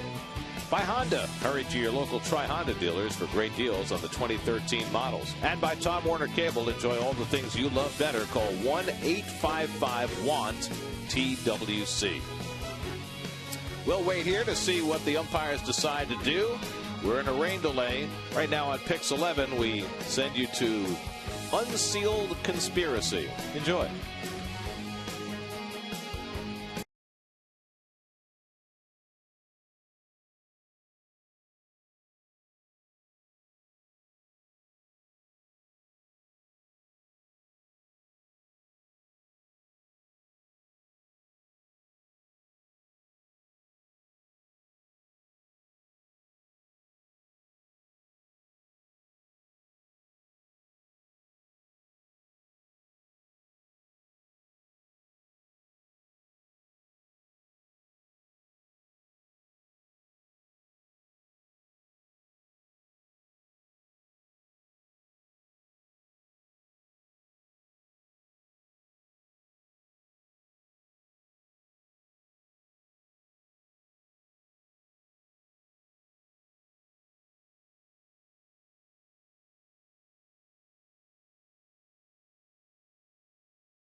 card with you, as after a rain delay of about 45 minutes, we're ready to resume play despite the fact that it is still raining. Tony Watson takes them out for the Pirates for the bottom of the ninth. Well, another one of those strong arms. He's gotten off to a slow start with that high ERA, but didn't take long for Tony Watson to get loose, I'll tell you that.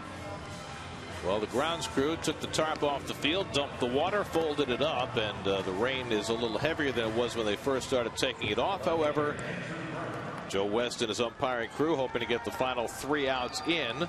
Meanwhile, they have to get the equipment off the field before they can resume play. They have a tractor on the warning track in right field, which is still trying to make its way out of the ballpark.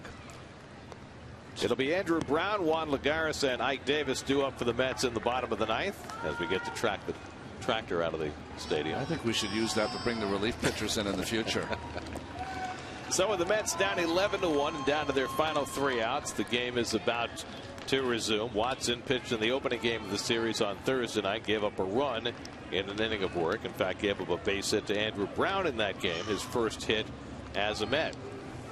It's a nice ad for Toro as they get the tractor off the field. And Wellies, too. So here we go. Brown is 0 for 3 today. Ground out and 2 strikeouts. Mets 1 run and 6 hits. The Pirates 11 runs and 16 hits. And Watson's first pitch to Andrew Brown is taken a fastball for a strike. We said something a little misleading as we sent this game away to rain delay, and that is that there is we said that the 75-minute rule is now defunct. Yeah. That you no longer have to wait 75 minutes to call a game after the first rain delay. That's true. What's not true is that we said there's no limit. There is a limit. It's 30 minutes now that the umpires have to wait before they can call a game. So the rain delay lasted 47 minutes if you're keeping score at home. Brown takes inside, and it's 2-1. Well, they found out this week that if you're an umpire, it's really good to follow the rules. It keeps you out of trouble. Well, sometimes you can make them up as you go along. And sometimes you can be convinced out of a rule. That's right. As it turns out. 2-1 to Andrew Brown, leading off in the last of the ninth. And Watson falls behind him, 3-1. Well, there are a few scattered dozens of fans left in the ballpark now after the rain delay, and those are the absolute diehards getting the "Let's Go Mets" chant going. Brown chases the fastball, and it's 3-2. Well, I was just thinking, Gary, today of all days would be the day you would have the most diehards here, right? With Banner Day. Only the most ardent of fans wants to spend their creative time making up a banner.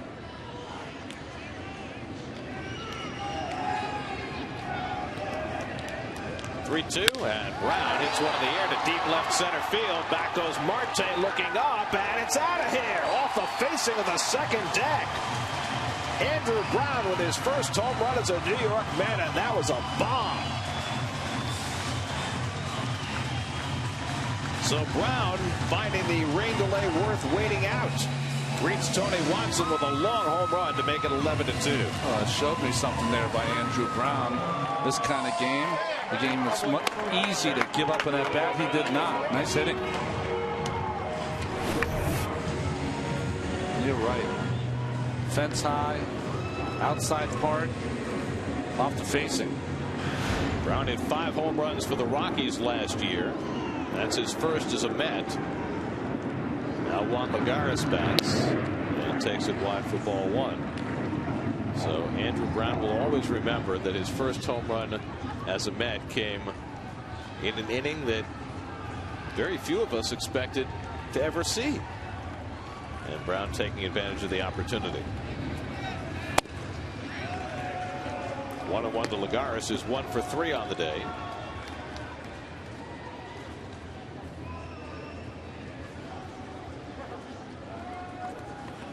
Well, last night Anthony Recker hit his first home run as a Met. Now Andrew Brown today. 1-2 to Lagares.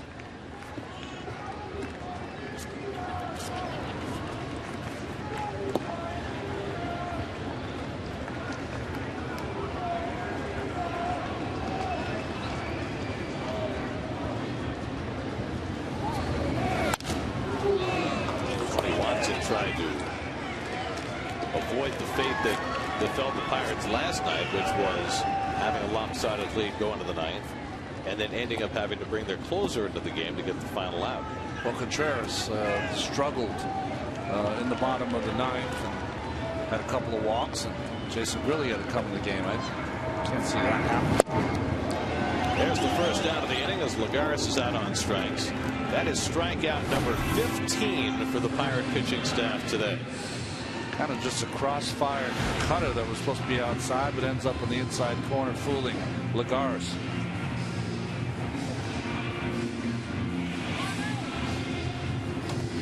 So 1 out, and now Ike Davis.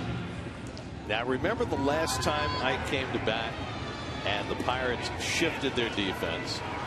They left the third baseman Inge on the left side and moved Barmes, the shortstop, over to the right side. This time they leave Barmes on the left side and they overlap Inge over to the right side. I told you they weren't paying attention the last time. And why are they paying attention this time? 45 minutes of rest. I see. Ike's had one at bat in this game and he struck out. And he takes Lowen away. Came in on the double switch in the 6th inning. Ruben Tejada waiting on deck. Pirates got 5 1/3 out of their starter Francisco Liriano in his first start of the year. He gave up a run on 6 hits. And their offense has been spectacular today. Now Watson ahead on Davis, 1-2. That's part of Bird's perch. Made his way down from the right field Pepsi porch into the more high price seating areas. Breaking ball outside. Davis 2-2. A little bit of the San Diego chicken, right? Look.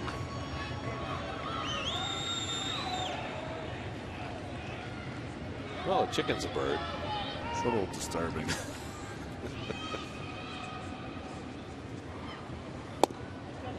And Ike tries to lay off and stops it in time. Sam Holbrook with the call. It's 3-2. By the way, Adam Wainwright had his no-hit bid, and after 7 1/3 today for the Cardinals against the Rockies, they win that game 3-0. Got a shutout though, huh? Wainwright finished with a 2-hitter. Strike 3 call. Davis out on strikes. That's 16 times the Mets have struck out today. And now they're down to their final out. 3-1 slider, 3-2 slider. Strikeout there for Ike. So now Ruben Tejada, who's 1 for 3, doubled back in the 5th inning. He's also drawn a walk.